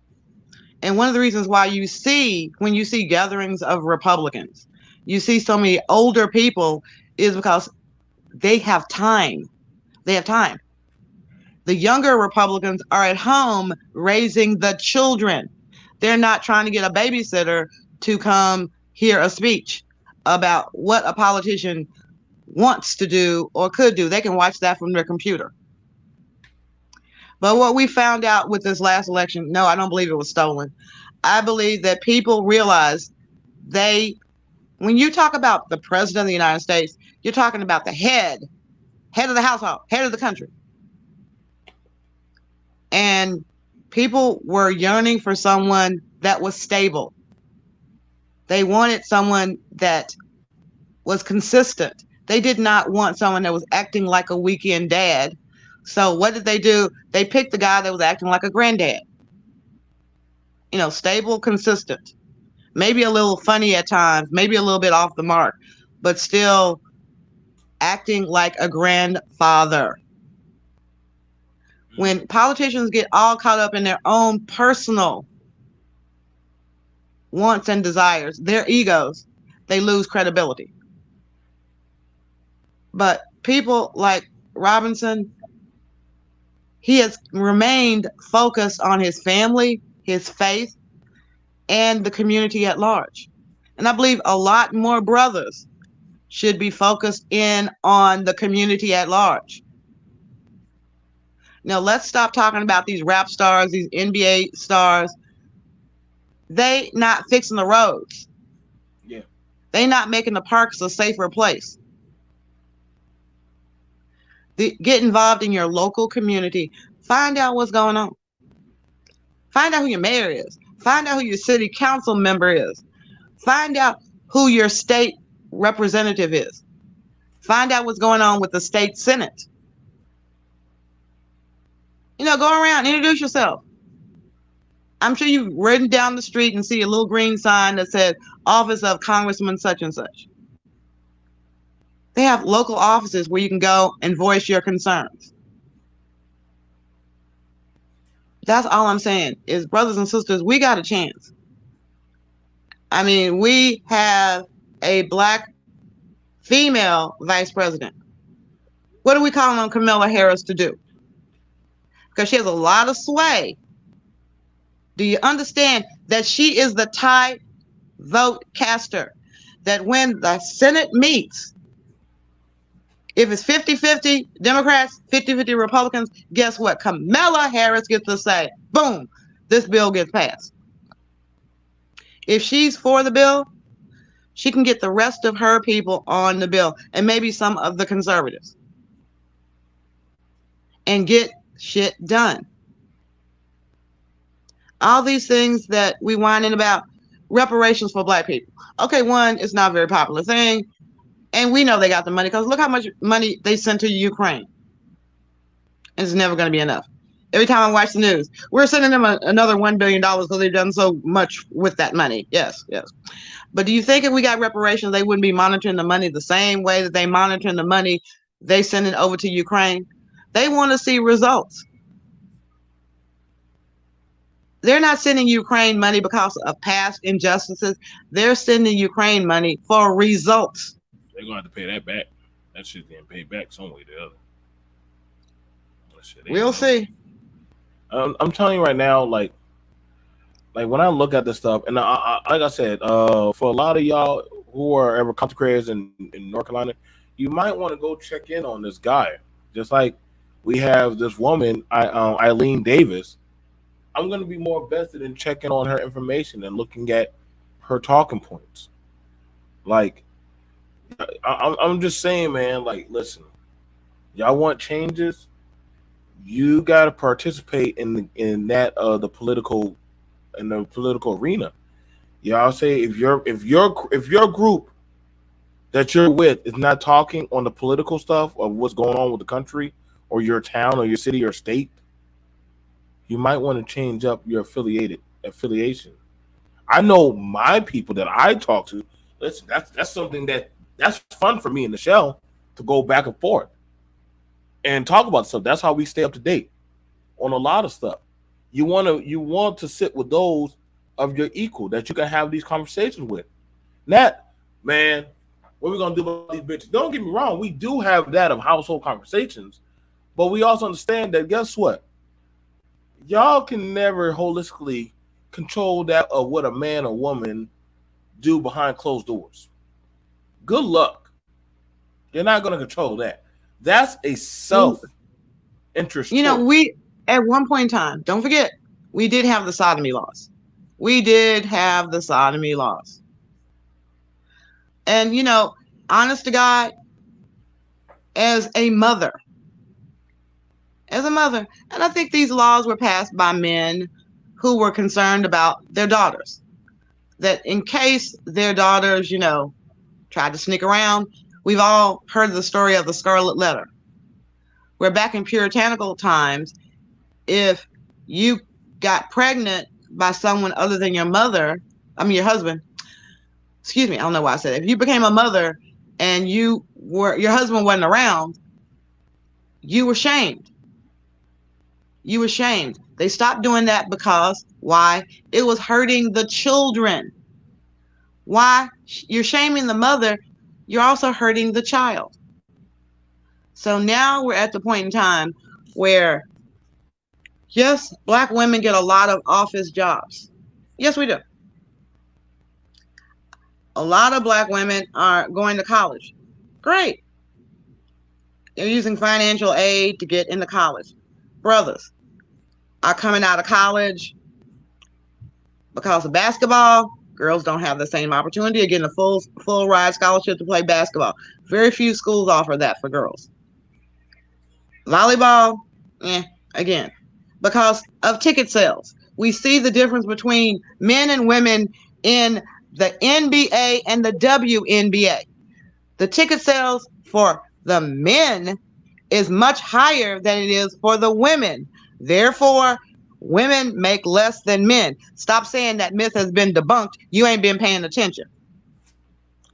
Women tend to fall off the partnership track in accounting firms and in law firms because they are spending time with their children. I mean, there are some women that are like, oh, yeah, I'm never going to miss a day. I have a nanny. That woman is making $300,000 a year. She had one baby. When she had the baby, she turned it over to the woman she met at Lamar's class and guaranteed that, hey, look, you can be a stay-at-home mom. You can take care of my kid and your kid, and I can go to work like I please. And that is a true story. Because she wanted to stay on the partnership track so much that when she had the baby, she literally turned the baby over to a woman she met at the Lamar's class and paid her, it was cute. She was paying her like $60,000 a year. So, but she's happily married. Her and her husband, they didn't have to wake up in the middle of the night and take care of any of the babies because the baby lived with a nanny and her husband. So there are these super stories you can hear about people that had kids and worked and did this great job. But I think a lot of those stories are misleading because a lot of these people get their mothers to come live with them, or they have a relative that may not be working right now to come live with them. Because somebody got to watch that kid. If you sit there going, oh, well, my wife and I, we put the kid in daycare at 6 weeks. Okay. So you mean your wife got up, took the newborn baby out into the elements, put it in a car, then brought it to a daycare where the kids were treated like dogs in a kennel. A daycare wouldn't even accept that child. They wouldn't. A daycare would not even touch a child that young because it's just too many unknown factors. Like some daycares, I'm trying to say it like this: some daycares will take 6 weeks. They will take them at 6 weeks because they're forcing the women to go back to work. And then I literally saw one daycare and it broke my heart. They had cribs they didn't even bother to put fabric on the cribs because it was easier to wipe down the crib. And they put the baby in the car seat and they took the baby out for feeding. They had a 4-hour feeding schedule. The rest of the time, that baby sat right there in that crib. In the crib. Fuck that. It wasn't like anybody was talking to the baby. Okay, but we have a schedule in which we change your diapers. If you cry, we got you on the schedule. Mommy got to come pick that baby up by 6:30. Nope. I would never want it. Like I said, like look, y'all. Like it is what it is. I mean, raising children is hard. And the brother that keeps saying he wants 50-50 custody, he has no clue as to cost of daycare. What you gonna do with the baby? You want the baby 50-50 before 6 weeks. Who gonna take care of that baby? The baby needs care 24 hours a day. 24 hours a day. The first week the baby get out of the hospital, I want the baby. Well, she can't hold on to the baby because she breastfeeding. Fuck that breast milk being the best for the baby. I'm the best for the baby. Those kind of niggas need to be silenced. They're stupid. They don't care about your children. They don't care about you. They think they are supporting some fools that are sitting up there upset about, yes, the brothers that don't get to see their kids, those are horrible people. But the brother that knocks on the door and says, hey, can I sit in the living room and hold my baby for a couple of hours? Comes by every day. Can I feed my baby? Sisters, work with those brothers. Work with them. If they understand the best thing for that baby, I want to see my baby. Come by, see the baby. Don't be trying to get no nookie. See the baby. Spend time with your child. Let your child hear your voice. Let your So sing to your baby. listen, Let your baby understand your moods. listen. And I want people to understand this.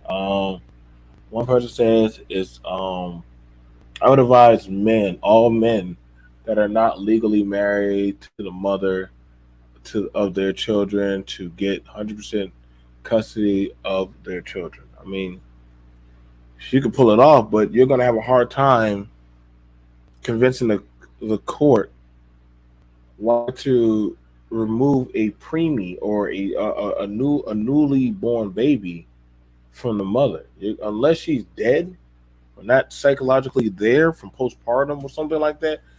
I'm just telling you, dude. Like that judge gonna be like, they're gonna bring in a physician and they're gonna act like, oh, like how do like, why would you want to take the child from a mom? Like not saying it has not happened, but they're gonna wonder like, damn, like what's going on now? It It's like, can. did you notice he said, I want 100% custody. I don't want my kid to see that bitch. You're not going to get that. It's not going to pass legislatively because that is a sign of a bitter man. Like I said, if men want access to their children, they don't need legislature to do it. A responsible man comes, everything that we say is this is the standard custody agreement, standard order of possession, subject to the parties' mutual agreement. If y'all want to change the shit around, y'all want to be logical and be like, okay, you know something? It's Christmas. Okay, the child will spend morning in one household, and in the afternoon he will go to the other household and eat. That's those are people who are doing what's in the best interest of the child. The child gets to spend Christmas with both parents, both sides of the family. That's doable if you're in the same city. But by default, the courts say you spend every other Christmas with the father. You spend one Christmas with the father. Usually in Texas, it's the first, third, and fifth weekends. The father gets custody of the child. The mother gets custody of the child the second and the fourth weekend. So you know that going in. Now, if Johnny has a basketball game on Friday, mommy can still come to the basketball game. Gonna be like, this is my period of possession, because that damages the child. Yeah. The best interest of the child is the standard, not the best interest of the man that don't want to see that bitch no more, or the woman who don't want to see that motherfucker no more. And even if you are married, there's a possibility, like Mariah Carey found out, that after he got married, he started popping out a whole bunch of other babies. Yes, you can agree that you don't want your children exposed to other children. That is a breach of your agreement. It must be mutually agreeable. So one person said, my brother raised both of his sons by himself at birth. One will be 22 next week, and the other will be one just turned 13. That's fine. I mean, there are people in my chats that come through that have raised men that have raised their kids. I don't get the ideology. Well, take it from one parent, put the other one, or take it from that parent, put the other one. Like, it's still in a single parent household. Like, we should be wanting functionality rather than dysfunctionality. But I this is why I said, like, y'all got it. I like I said, see, like I said, so I'm like I told you, there are a lot of men who do raise their children. The same rules apply. 24 hours. So if you're gonna sit there and say, yeah, my brother, I'm not down you, my brother had the kids, he raised the kids. Where were the kids when he went to work? I want someone, people to be honest. That usually what I see in those scenarios is that the dad gets custody of the kids. He takes the kids to his mama's house.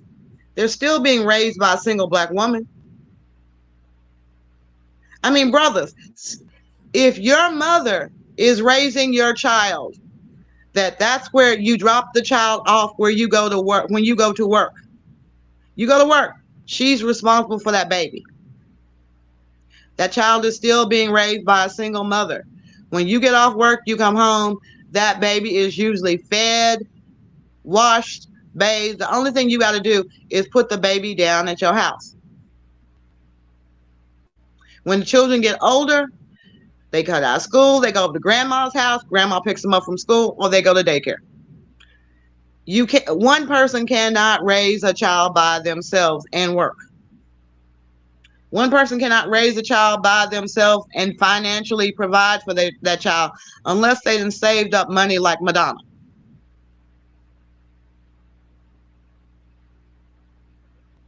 Don't give people false hope. I will tell anyone and everyone, raising a child requires self-discipline and sacrifice. So, brothers, if you're sitting up there looking at a woman, stop looking at her as to whether or not I can get off on her, because that potential get off is what's causing all the baby mama drama.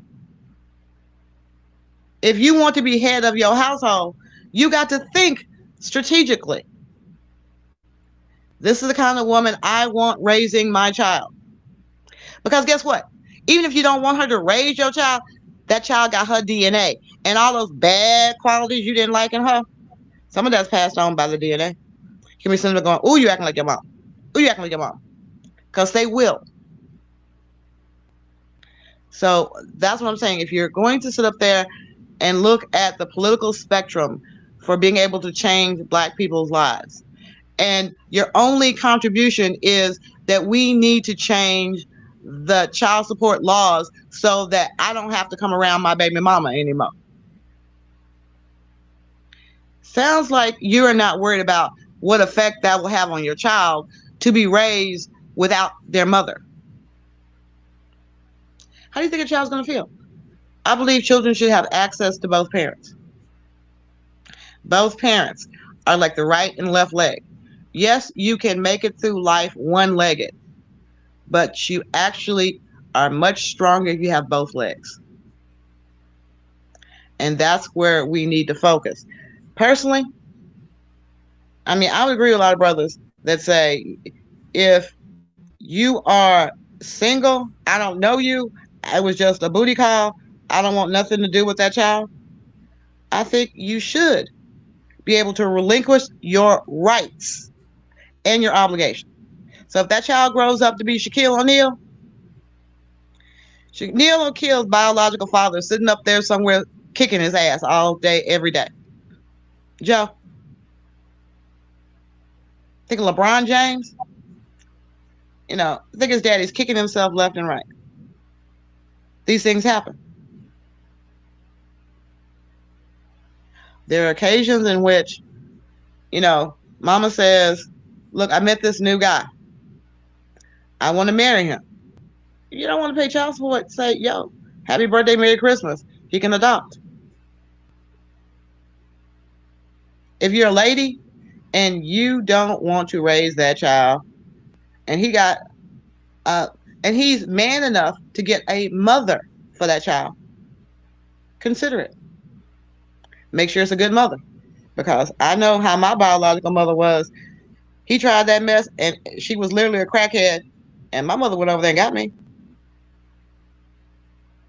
Because don't mess with a mama bear. I've had clients who've gone to jail getting their kids back. Gladly go to jail.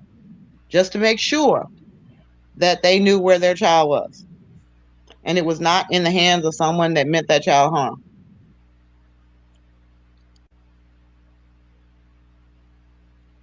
And I'm sitting here smoking on my cigarette. I think Joe just disappeared on us.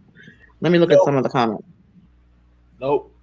Nope. I am just letting you get it off and actually explain. Sometimes I just don't mind sitting back and just being calm. Go ahead. Just hear me.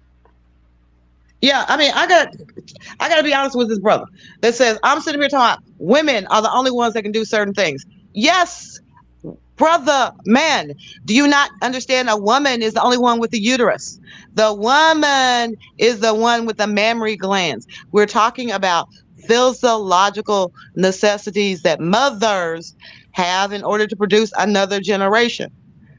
I ain't sitting up here saying women can go around and pick up 200 pound boxes. I'm not saying that.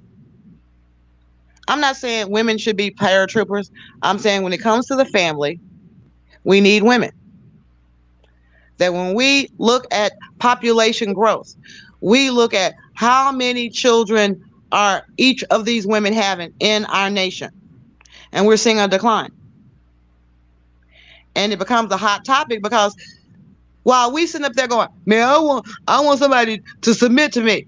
The white people that are up there on that legislature, they're sitting up there going, okay, we are going to need X number of workers in 35, 50 years. So what we're going to have to do is we're going to have to import some workers because our women are not producing the replacement rate of children. The black population is actually declining. We were a solid 13%. We should have been 15. People can blame abortions being forced down black women's throats. Okay, I'm glad we don't have a lot of unwanted children in the black population. Sorry, not sorry. I am advocating that now the rules have changed. We need to recognize women are the vessels through which each and every one of us have come through.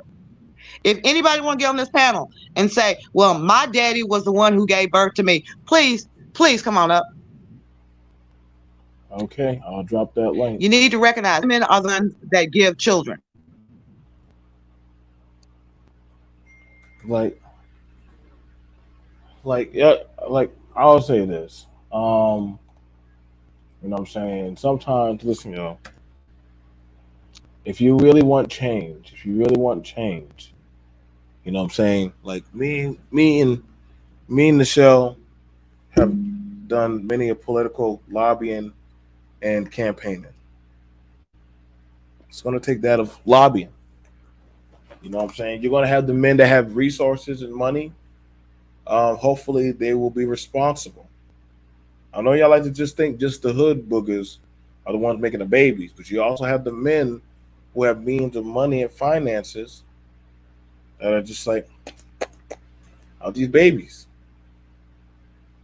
And I'm telling you right now, from my time in the service, raising a baby can really start getting expensive. But that's Really why I quick. said about daycare.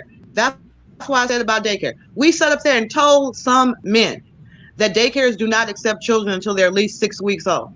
Brother, talking about, you act like you think men aren't capable of getting the kids to daycare. I said, before the child turns 6 weeks, it still needs 24-hour care. And if you can get leave from your job, it's unpaid leave. Family Emergency Medical Act will allow you to take unpaid leave from your job if there's a medical emergency. If you want to say, yo, man, I got to take the next 6 weeks off to take care of my child, your job may be saved for that 6 weeks, but it's unpaid. But for a woman that gives birth to a child, yes, guess what? It hurt. It is a medical condition. She could have died. They give her 6 weeks to recover.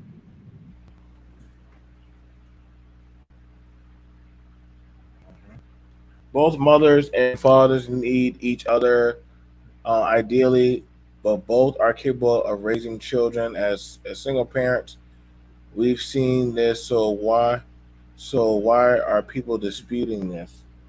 Nobody's I don't know. disputing. We just read. No, wait. We just read Mark. We just read Mark Robinson's bio. He said his father died and his mother raised them. It would be the same thing if his mother had died. His father, I'm assuming, would have raised them. But what we are advocating is that realistically, don't come in saying things like, well, I could pick the baby up from the hospital and take it home with me. I should have just as much right to do that as the woman. But is that in the best interest of your child? Where's your child going to be where you are at work? Is it the best interest of your child for you to be sitting around not having a legal way to get paid? Yes, you hear us advocating the best way for a child is to be with both parents. If you cannot be with both parents who are cohabitating, then the best thing is for the parents to make time for the non-custodial parent to visit that child as frequently as possible. It's not about possession, it's about interaction. Coming by the house, eating, taking every Tuesday and every Thursday.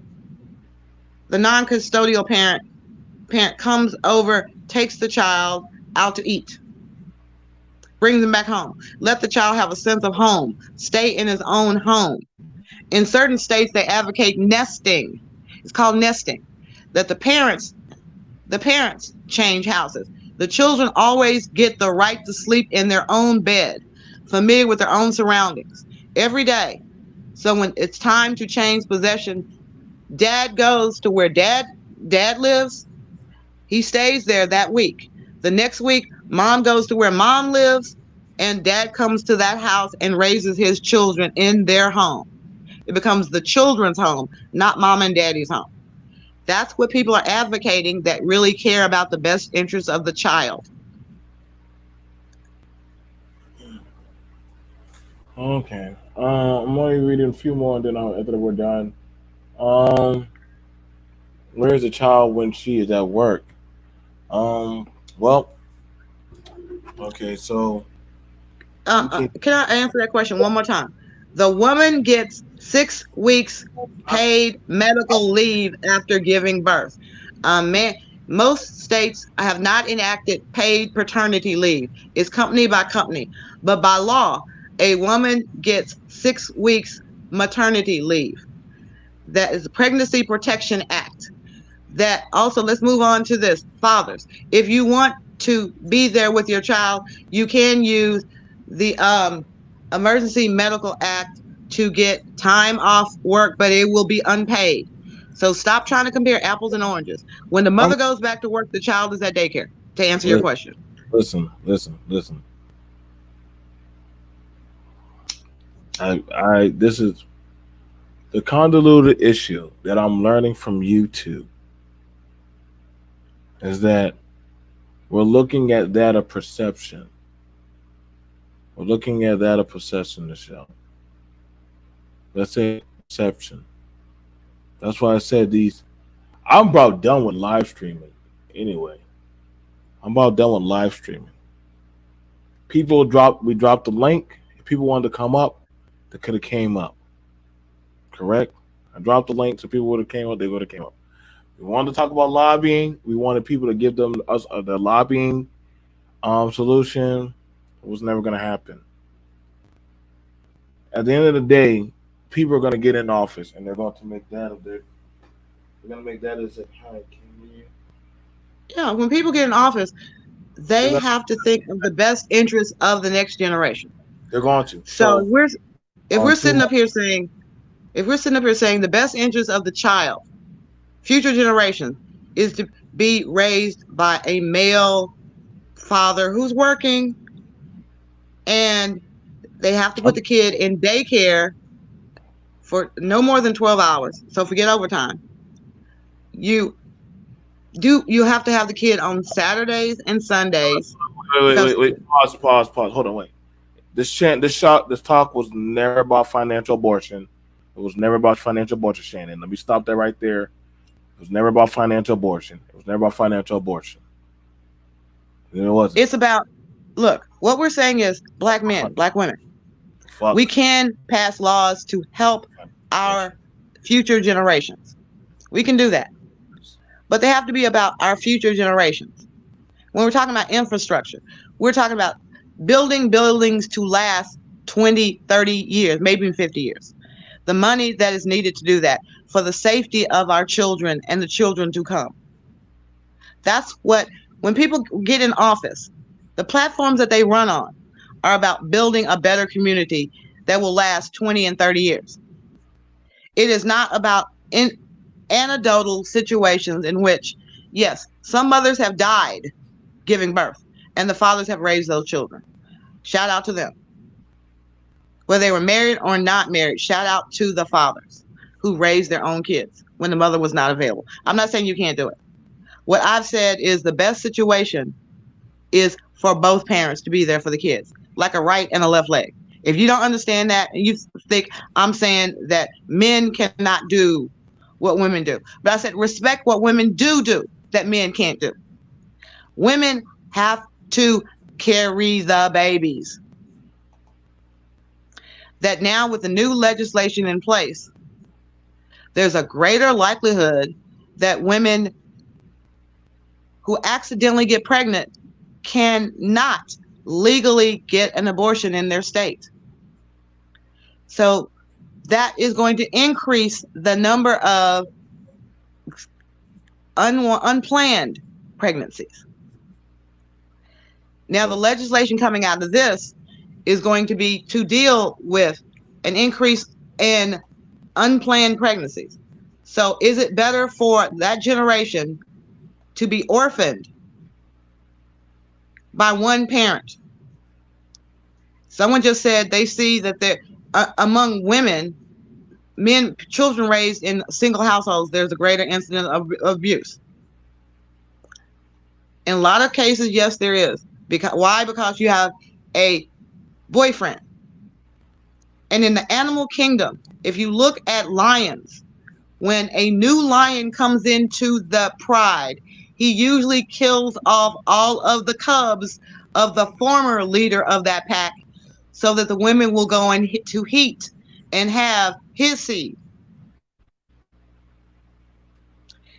There's something animalistic often in our community and other communities where it's harder for men and or women to raise children that are not biologically theirs. If they're not mentally ready to assume the duties of, as many stepfathers say, I treated that kid just like he was my own. Some men are not willing or able to do that. Sometimes the father or the mother that is not in possession of the child causes controversy in that family, and that is taken out on the child. Everything I'm talking about is legislation that if we focus on what is the best thing for our community in the next generation. For every man that says, I want a financial abortion, great. But how is that benefiting the Black community if there are a lot of kids out there hungry and homeless? How is that the overall benefit to the Black community? So he can get a financial abortion and go out there like Nick Cannon and make 10 babies? Is that his overall? That's what people are going to think. You're going to put 10 babies that are going to be dependent on the state or dependent on another man to take care of what was your responsibility.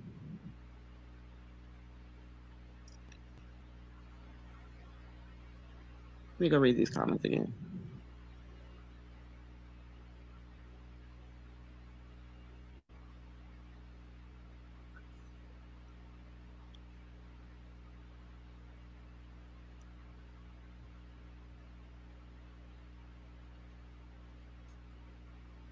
Okay. Patriarchy. Wait a minute. Listen to one of these comments. Patriarchy restores order. Listen. I'll tell you. If you read YouTube, you're gonna be fucked up. No, I'm gonna say this. I'm gonna say it like this: paternity, patriarchal societies. In a patriarchal society, if you fuck a man's daughter without his permission, if you fuck a man's sister and you are not married to them, the order is restored when they kill your ass. Yes, we could go back to that system.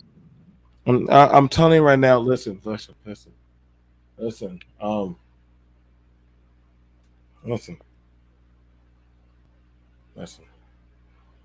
If you listen to Negroes talk about politics and YouTube, you're gonna be fucked up in the game. I don't take. You're gonna be fucked up in the game. Michelle, stop. Don't. It's just a show. Don't take it to that extent. I'm telling you right now. Let them talk about it on their platform or wherever the fuck they want to talk about it on. We already understand this, and this is an infallible truth. Black men, if you don't like the laws, get your ass and start lobbying. If you don't like it, what she said, start lobbying. You see this man right here? I'm gonna tell you right now. Let me show you this man. Let me show you this man right here.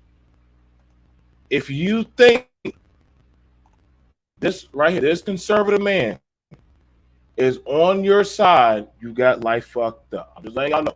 If y'all think this man on y'all side, this is a blue collar Mark Robinson, Lieutenant Governor. If y'all think he's on y'all side, preach your Mano Spirit talking point gospel Negro nigga Christ shit to him. But he already told. He'll show him down because it's about God, it's about family. So the man served his country. Just tell it to him. I'm not going to stop none of y'all. Lobby with him about your talk points, your ideologies. This one right here, she's running in South Carolina. Like I said, y'all don't got to vote for black. I don't give a fuck who y'all vote for. I don't give a goddamn nigga fuck where y'all go or what y'all do. I'm just reporting on that of the information before me and before turning the show. Okay? Now, these people, they don't know nothing of jack shit about cyber nigga space. Only thing the pajama conversation that people talk about in this shithole is goddamn fucking, goddamn child support, goddamn what was me of what the hell is the ratchet bitch doing, and some mythological patriarchal dragon that's going to come back and save your black ass. Now, stay on that. I won't stop you. I'm not mad. The Manosphere is run by a woman BMT.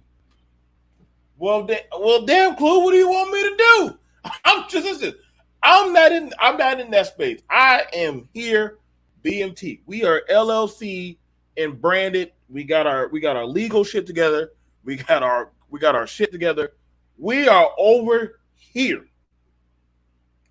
That's why I said we don't mind having a conversation, but the conversation that we have are going to be pretty. I know y'all don't like some stuff that's said on the panel, and we open it up for you to have the logic of discussion, right? You got Eileen Davis. Here she go again. See this right here? What's on there? South Carolina House Representative District 94. This came in the mail. South Carolina native, student, spouse, mother. You see, that's the first thing she put up there in the shelf for her credentials. Right. I am a student, a mother, and a spouse. So to let you know, hey, I'm in the household. Number 2, 35 years of physical experience with federal budget and accounting. 12, provides leadership and solutions to unite and forge ahead. So, I don't know who y'all gonna call as the acolyte avatar, but she got 35 years in the game. And she's already sat at the table. You're going to have to start finding people, not on YouTube, but people qualified for you to sit at the table. Yes, you can. Yes, you can, Charlene. You can be a representative. Anybody here can be a representative if you're willing to put your resume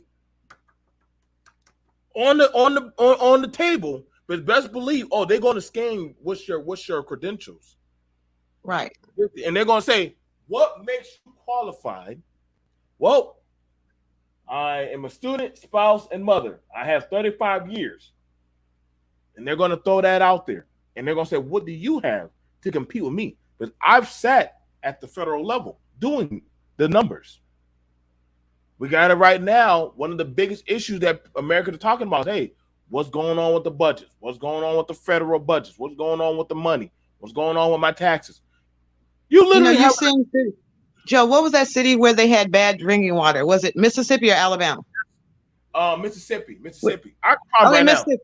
Somebody from Mississippi said I'm an engineer. They're going to probably get the job. They're going to most likely get that damn job. Like right now, they're going to hire anybody who's qualified. South Carolina, we have a problem with the money. She's literally she wrote the book. She's going to probably get the job. She's going to run uncontested. You know what I'm saying? We have to look at allocation of resources. The people that are elected to office, whether they are at the state level, local level, city council, school board, they deal with how to spend money. What resources do we allocate to this school, that school? Does the air conditioner get fixed? Does the playground get added? Things like that. If you are not concerned, if you are more concerned about not paying child support than you are about what type of school, even if you get 100% custody, then you have to worry about the schools. You have to worry about the infrastructure in your neighborhood. You have to worry about your water. Is your water being clean? The food that you feed your child, does it have additives and addictive things that are harmful for your child? Let's get on the real legislative things that we can change.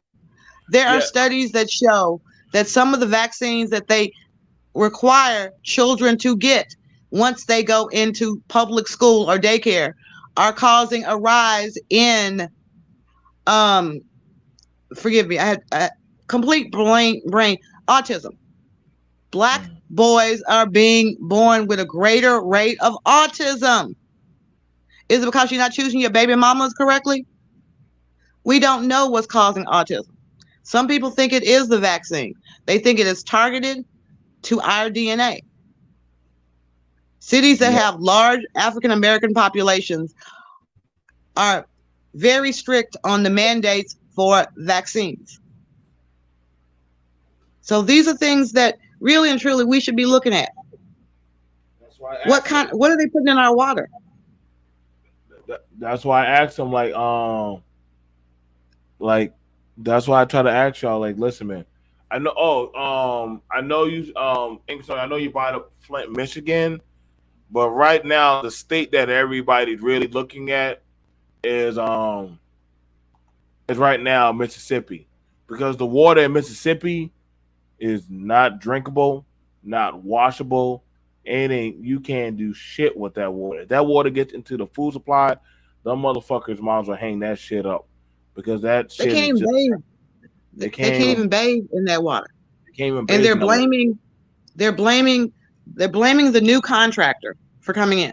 Now again, you guys, I would love to talk to you about Black contractors. That a lot of these projects have a minority set aside, underutilized business, historically underutilized business hubs, where you as African Americans can come in and say, look, if you're going to spend taxpayer dollars, you need to hire Black businesses. That way those Black businesses can hire other Black people in the neighborhood. But right now what we see is they do these contracts for water, sanitation, and there are not enough. There are some historically underutilized businesses, but we could be lobbying to increase that number so that our infrastructure is fixed, our schools are better. But we are the contractors that are doing that. We're not sitting up there missing a day at work or using some comp time to be out protesting. We are sitting in meetings discussing, this is how much, this is our bid to do this project. Miss Michelle, how do you do that? Well, you go to your city's website and you start doing the research, because they will have different program contracts. They list everything they're getting ready to buy. I mean, I was shocked one day. They actually buy rags. They need towels and things to clean. They buy paper clips. They buy paper. They outsource a lot of that stuff to make sure that you get the best deal as a taxpayer. So that is why I'm on the show today. Is like, people, there are some great candidates out there that are worried about the future of the Black community. They're running to represent you and what will be best for the next generation. But if the only thing you're talking about is, well, we need to get the white man out of our pockets. The white man, woman shouldn't be able to go to the white man for nothing. That's really what this rage is about. That they perceive the government being run by white men, and that women have the power to invoke the white man's government to either put them in jail for hitting them, or put them in jail for not paying child support. They want to go back to the day in which women could not call the police if they're being beaten. We're not going back there. A lot of men who have sisters don't want to go back that way. They don't want to have to go over and beat the nigga up for beating up his sister or beating up his mom. They don't want to do that. It's in the best interest of the Black community for people not to beat each other. Everybody keep their hands to themselves. Women don't hit men, men don't hit women. How about we get rid of skin talk altogether? That's not gonna ever happen. Nobody's ever gonna get rid of skin talk. Clue. I'm just gonna go up to stuff. Nobody's gonna ever get rid of skin talk. It's just not gonna happen. Like our country is a melting pot. Every year there's conversations about the funding towards certain demographic groups. Demographic groups. So that would mean you would have to tell those other demographic groups, hey, we're getting rid of the demographic funding towards your group. The motherfuckers are going like, motherfucker, what? No. They're not gonna get rid of that. Let's see. Food and environmental factors. That's why the schools are familiar with Black kids and autism off the rip. Yep, I remember that throughout the 90s and 80s. There a lot of boys are being put on fucking medication for their behavior problems. Um, they need to make a law that has zero jack shit to do. That's like trying to tell people what to spend their money on. That's a personal issue you got. Um, all those years when I was growing up, people were saying a lot of children in special ed were Mister, But now I look back and those kids were mostly autistic. And the thing about it, we're making strides with mental health program. Shout out to a lot of the moms that did fight for that. That hey, like I don't want to put my kid on vacation. We need to come up with other programs, speech therapy programs, to help them. Not saying that dads weren't doing it, but it was actually the women that were fighting harder. The women were actually fighting harder for that of their kids. Now I don't want my kid on that medication and shit. Yes, we have it where some people you can get a check and all that shit. But I'm telling you right now, paying for the special needs for children, that shit adds up, motherfucker. Like I've be seeing them, but that shit adds up. Um, Let me go. Well, let's see what else has got. Women spend whatever they want. That's their business. That's true. It's anybody's business. Black women double minority statuses and bonuses for bidding on government contracts. Yeah, that has a truth to that. I'm gonna tell you right now. Do like the other men of other men of other cultures. Other men of other cultures have no problem going and writing with their women to get contracts. Me and Michelle both know this is true. They will use their women to go get the contract, and they don't have no problem with them having their name on it.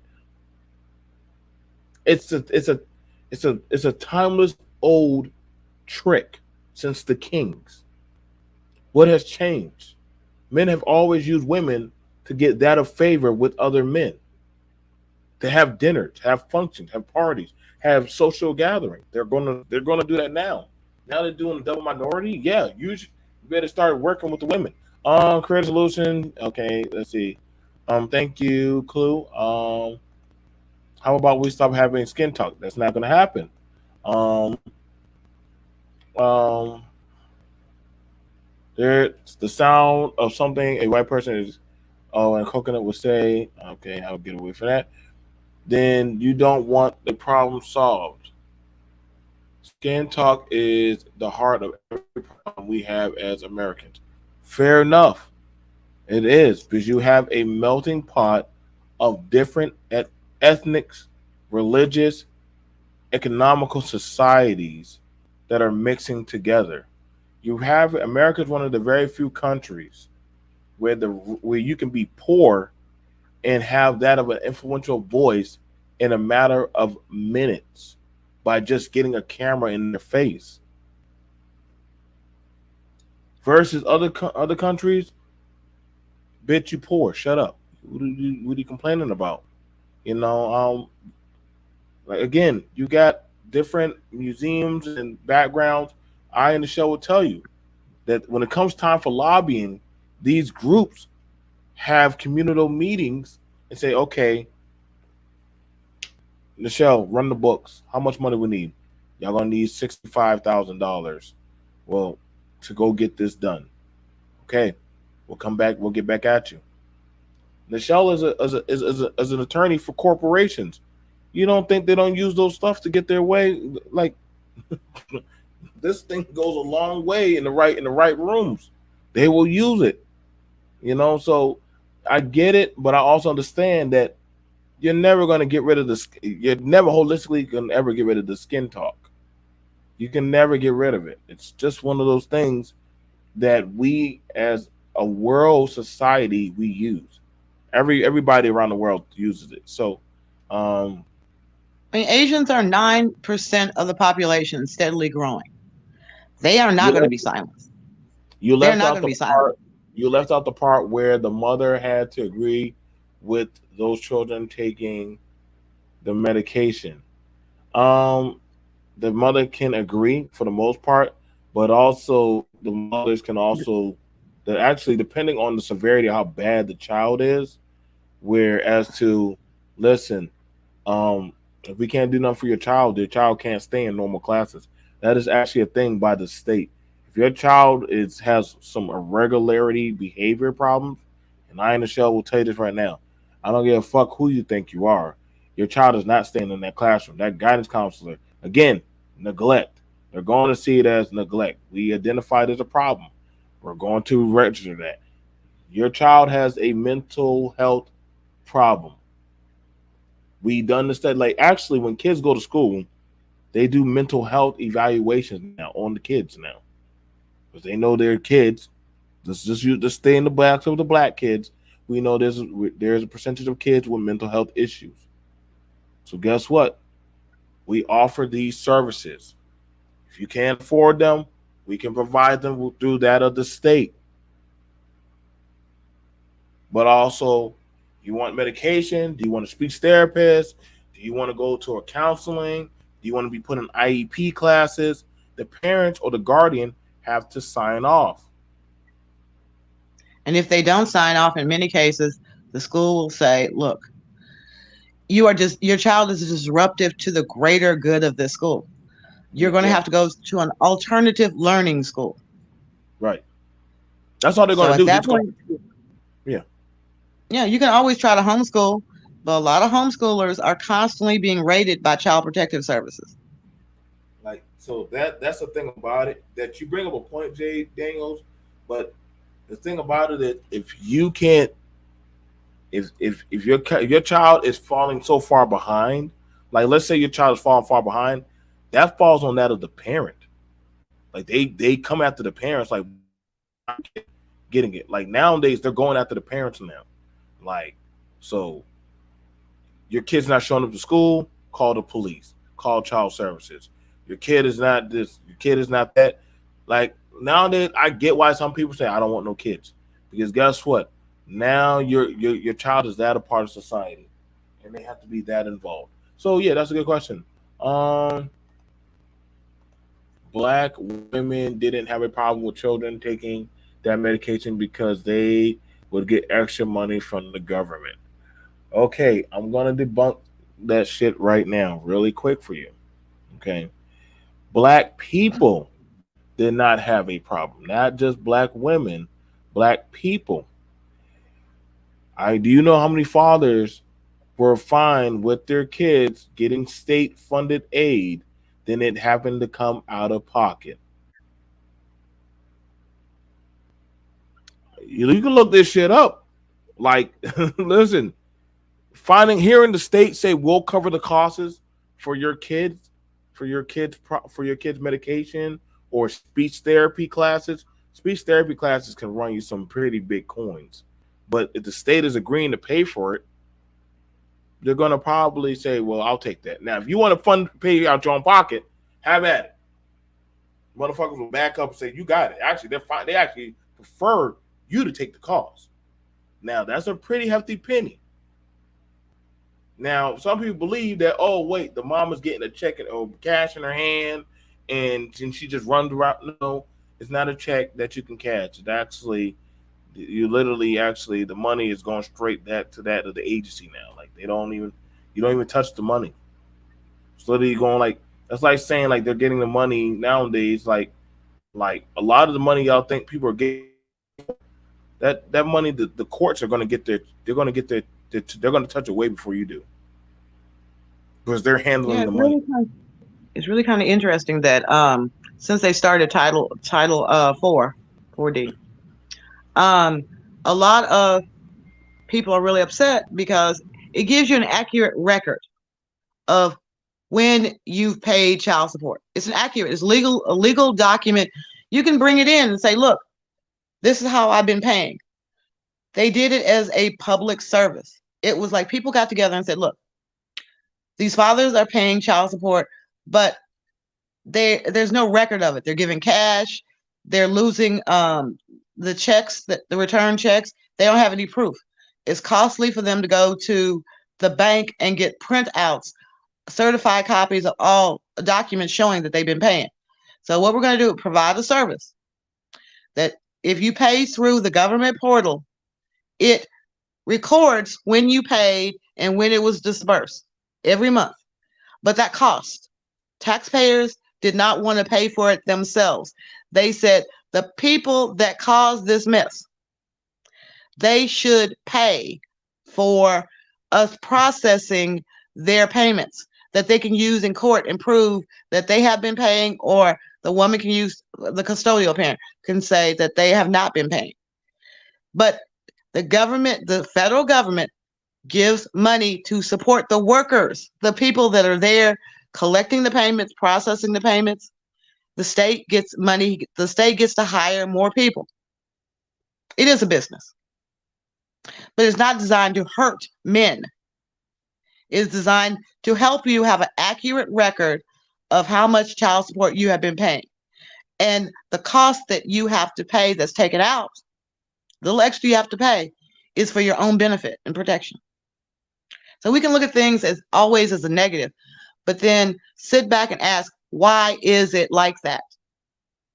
Why did people actually sit down and discuss this before they implemented it?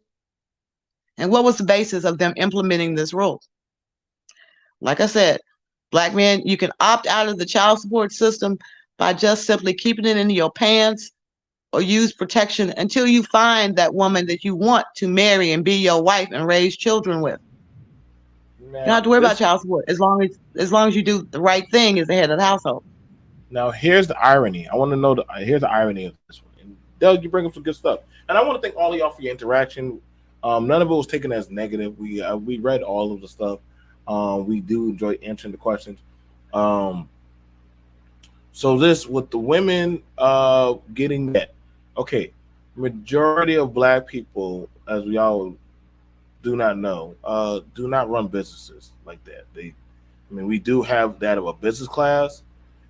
I'm gonna tell you right now, the the overall populace. If you want to know who makes more money in the black community between the women and the men, actually there are more black men millionaires than there are black female millionaires. Okay, yes, there are black women with more degrees, but there are more black men that supersede them financially. Like y'all can look up the numbers. You can go check it out. Now you have the haves and the have-nots. A good portion of men that have are that of networked or tied in with that of their female counterparts. It's finances, man. Like the world is a beautiful thing. They don't mind going out for them loans and them credits. People are eating off government. Yeah, I agree with you. I eat off of government contract. And the show helps people get those stuff. Um, I can't recall what it's called right now, but I think you got to register for SWAM.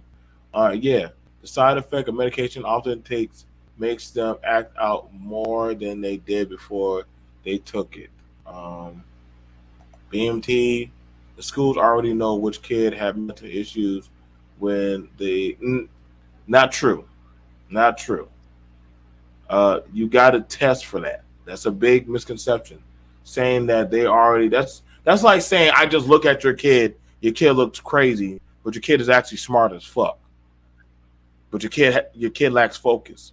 You have some kids they don't pay attention and they never study, but you put their ass in front of a piece of paper, them motherfuckers can write out the whole Make a damn name. test. And they Make a have name. kids that they got their shit together. You Shall read them a whole story. Now recite back to me what you just heard. Damn. Like they have to study these days. Like nowadays, um, they got to go study.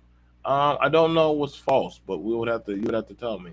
Um, yep. The parent has to agree to education, and the parent has agreed to hold the child back in school. Um, Actually, no.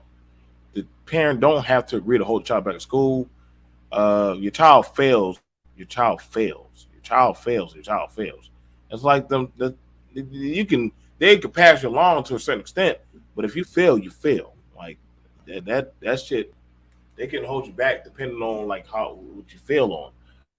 Yeah, And they if you're actually like had a sitting question. up there, you're a D student. If you're a D student, they will come to parents sometimes and say, "Look, your child is struggling. It might be a good idea for him to repeat the grade. But Get them. if you fail, you just failed. You fail. You didn't pass. It is You what. don't go on to 10th grade. You're Yeah. still in ninth grade. Yeah. Like You got to that's get the just. hours to graduate. So again, it comes down to here in Texas. I like to talk about Texas because that's what I know. There were a lot of Right. parents who were very concerned that their children were not going to be eligible to play sports, because those sports would lead to a scholarship to go to college. College could lead them to the NFL or NBA. Football is real big here in Texas. So the parents Who were really pushing. who So asked what you a they question? did was, Who hmm? asked you a question? It's any woman's fault.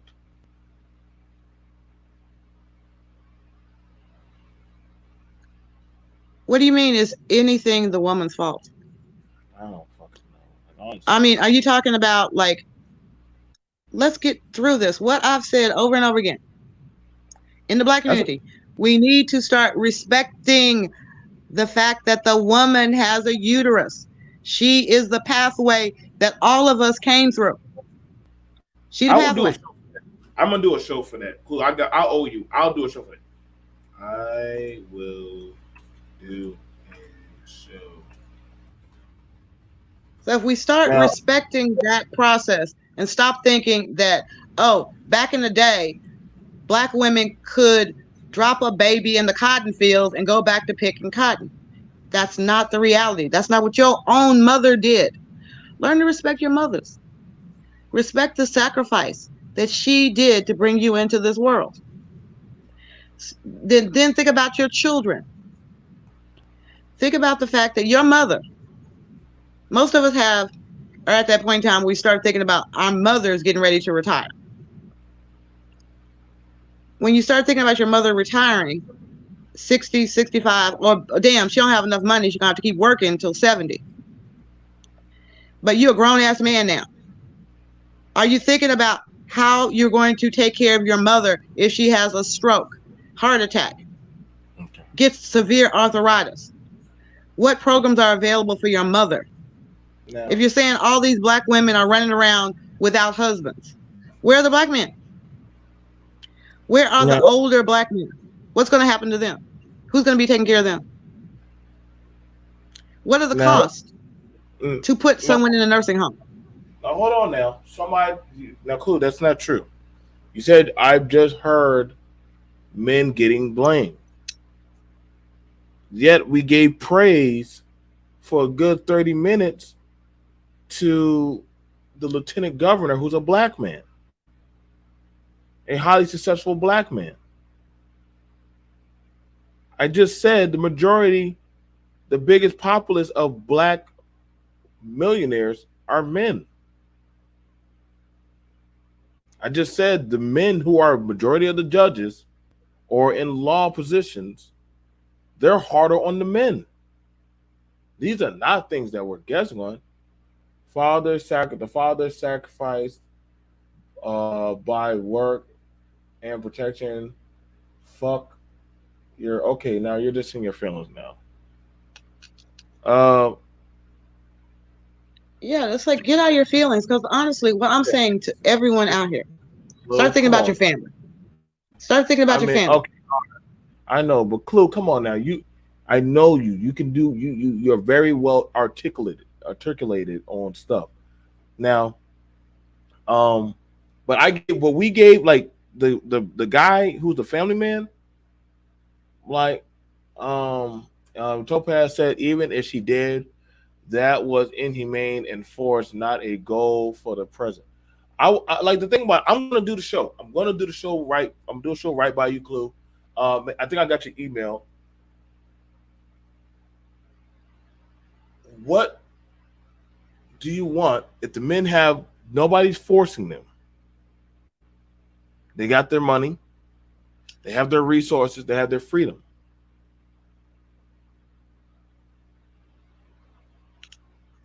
He's not calling me out. Like honestly, here's the thing about it, Jay Daniels.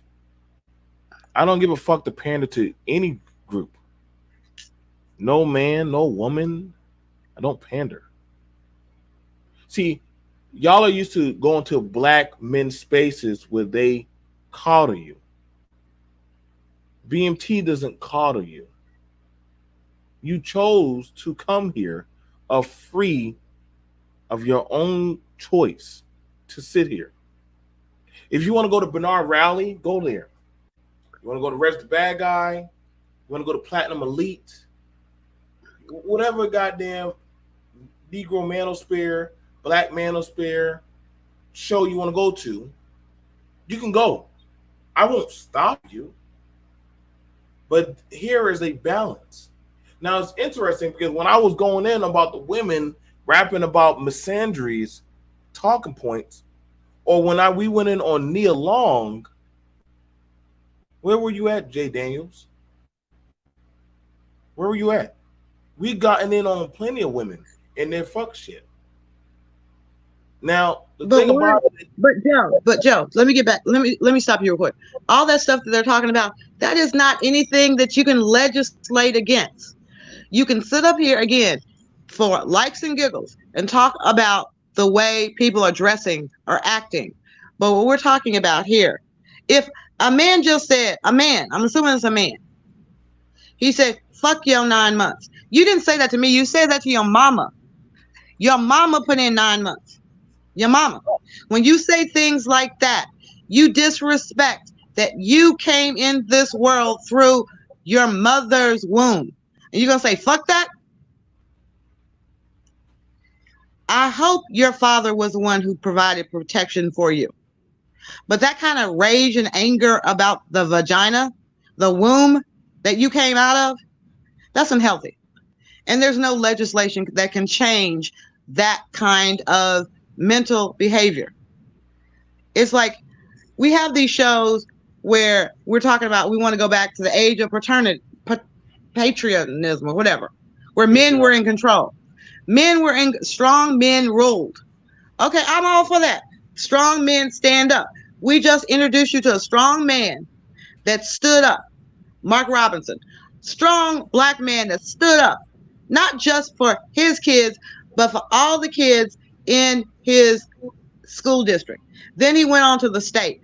He's the second in command in South Carolina. He took control.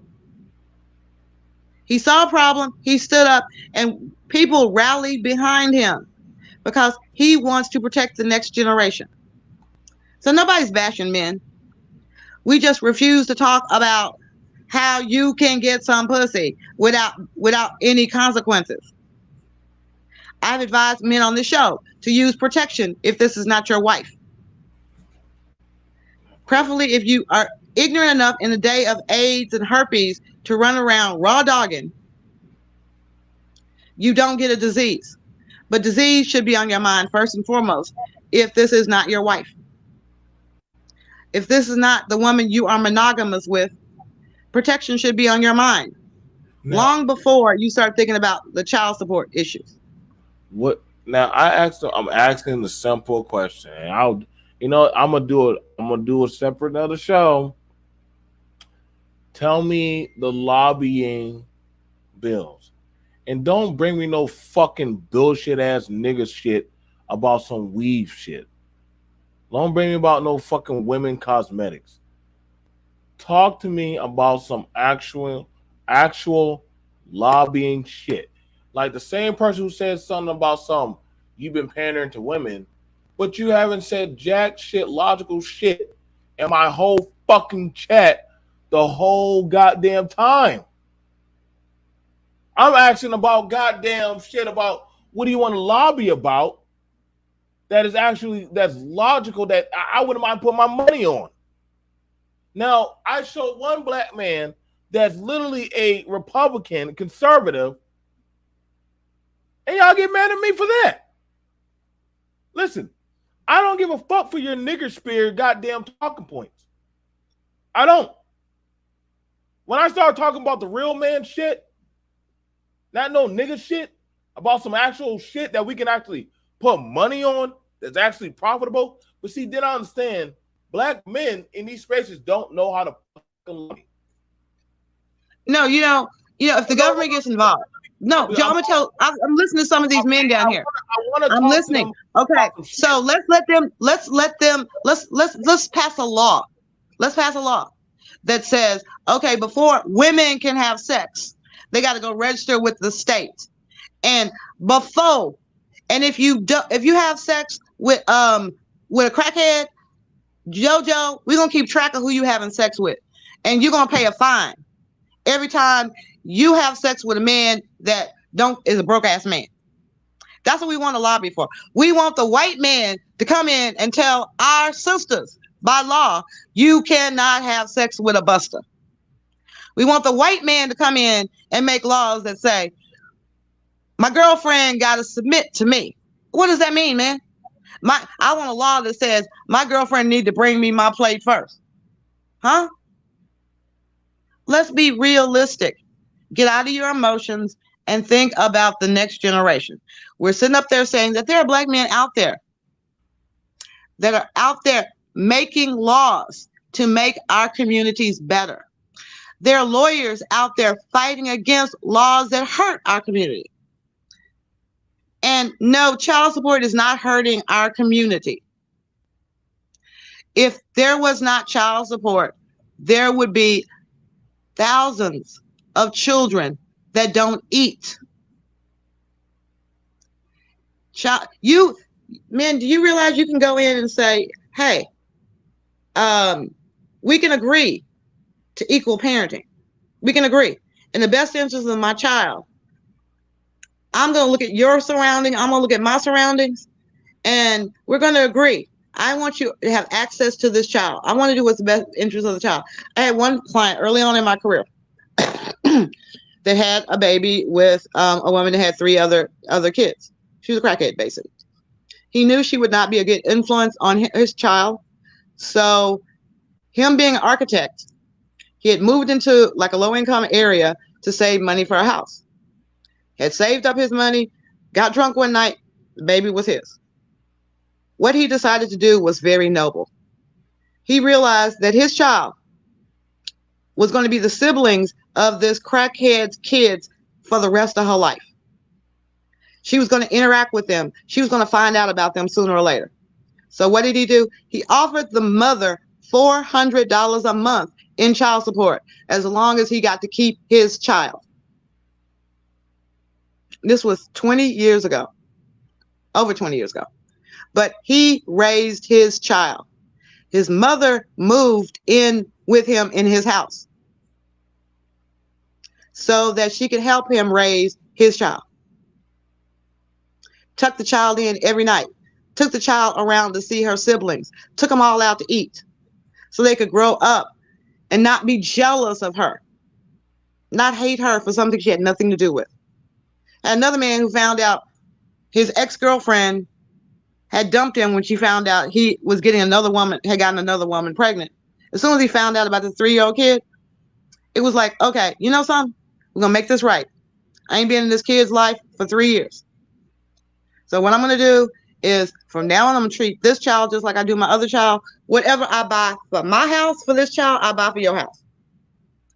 If you need a place to drop the kid off because you got to work, guess what? I already got a nanny for my other child. Some men got the money to do that. But he wanted his child to have the best. He wanted the next generation. That was his legacy. Whether he planned it or not, that was his legacy. That's what he was leaving behind in this world. And that's important. Even if the baby was unplanned, it's still your legacy. That is the person you're going to be looking to in your old age to take care of you. Because God willing, you will get old. And that's the kind of thing that we try to talk about on this show. I'm not bashing men. I'm not bashing women. I'm saying there's some horrible mothers the child should be taken away from. But she's not a horrible mother because she gets her hair and nails done. If she's spending too much on her hair and nails, good Lord, and you see that your child is not being taken care of correctly, then go to the appropriate agency. Yes, there are agencies that will help men. There's fatherhood.gov. Write this down, fatherhood.gov, where you can go and find resources free resources, if you want to be more involved in your child's life. If you've gone to jail and you were unable to work and make the court-ordered child support payments, there's a plan to get those arrearages erased. If y'all don't like this information, you think that's bashing men? Y'all don't understand what lawyers and legislators are about. Let them have it, man. Let them have it, man. Let them have it, man. Let them have it. I'm over the conversation. I'm already over it. Listen, at this point, again, it's a conversation not for them. They would have gone elsewhere. And I mean, that's fair. We do appreciate everybody for coming. If you felt that it was bad, then hit dogs holler. If you don't feel like, hey, did anything, if it wasn't fortuitous, it is what it is. But again, did you see, brother, the last comment that said kids are not a legacy? No, they are. Kids are not. Yeah, that Everybody ideology in the Black community needs to be stomped out. We do need to go back to a level of paternalism. That men, when you see another man misbehaving, call him out. Call out your brothers. Kids are a legacy. Say, no. Kids are definitely no. This is not our community. Kids are our legacy. That's what we leave them behind. Genghis Khan purposely, and Alexander, a lot of great leaders purposely understood one of the biggest things that they knew that they needed to do was to sire children, have children. They had to have children because they knew one thing. If I die, that bitch of a duke down the fucking road from me is going to take my shit. So I had to say, listen, I got to get me a queen. And I got to have some babies because stop caring for legacy. You got kids are your legacy, man. Understand when they ask when you die, what's the first thing they say? Next to kin. Did he have any children? Who do we pass off his legacy. Who do we pass off his legacy? And when they ask that, who do we pass off your legacy to? That of what is representation of you. Like, there's a reason why you have the Rockefeller family. Them kids are their legacy. So everything goes on to them, man. And can I say this one more time? Have you seen the projects? I want to stop this lie. Okay. Men act like black women were living in luxury. You living in luxury, and all of a sudden the white man offers you a shack, and you prefer to go to the shack than live in luxury with the black man. That's not what happened. That is not what happened. Yes, there was a lot of black male unemployment. Why? Because we didn't have a lot of black businesses to hire black people. I mean, if you keep it in the community, if you have, we buy black, we go to black stores, we buy black, they have to buy their raw goods. They have to buy their supplies from outside the community because we're not manufacturing. That was by design. They had it so that the Asians could supply black people, but white people could not supply black stores directly. So we had to use the Asian middlemen. Asians learned that there was a lot of business in the black community. So as soon as they could, they started capitalizing in on it more. So at the end of the day, this is what happened. That a lot of black men could not get hired. Okay. Let's get at it. Let's have we have Creative Solutions as well as we have Shannon B. What's up? I just wanted to say, kids are legacies. The more children you have, the more fruit you have. Your children is destined to that, because obviously if you raise your kids will turn around and take care of you. It's the same thing as if you take care of your tree, it's going to bear good fruit. So I don't know what is this craziness is talking about. If you take care of your kids and you invest in your kids, you will have great food and great production. So I don't know what is all of these things. The people, I feel like people don't want to take care of their kids. They want to put in minimal effort or nothing at all, and they want to complain. You can't have it both ways. Okay. What's going on, Shannon? What's going on? What's up, man? What's up? Legacy. I just know they misuse it a lot in this space. Okay. You're the legacy. Kids are predecessors to your legacy. Genghis Khan was a great conqueror. The reason he had so many kids because he knew the majority of them wasn't going to be about crap. Maybe you can get one or two, but they pass on their legacy. You're the legacy. BMT is a legacy. The legacy of BMT. Your kids are predecessors to that. So most black people don't leave their kids anything. So they think the kids are the legacy. So that what they have to accomplish in their lifetime is, well, I had a bunch of kids. You see what I'm saying? So they're remembered just by a bunch of kids. Remember for what? Absolutely nothing. But that's what they think that's the legacy, the kids. No. The legacy is what you accomplished in life. And the kids get that passed down. Most people don't pass down anything, but so they use the kids as their accomplishments. That's why I'm gonna say it like this. I'm gonna say it like this. My mother passed down wisdom. She passed down the wisdom of her father, her mother. She passed down that wisdom. And she passed it on to me to pass it on to my kids to make them stronger, to expand our legacy. That's what parents do. When I go to family reunions, we're sitting up there looking at one head. This is our great grandfather. This is our great grandmother. And they had a dream. And they passed that dream on to generation after generation after generation. And you're right, not everybody is going to achieve that success, but they push that drive. Now let me tell you, when I was growing up, this is what my mother would remind me of. She said, my grandfather ran away. He was sold into slavery after his father died. He was born free. They thought he was white. But as soon as his father died, his father's best friend sold him into slavery to settle his own gambling debts.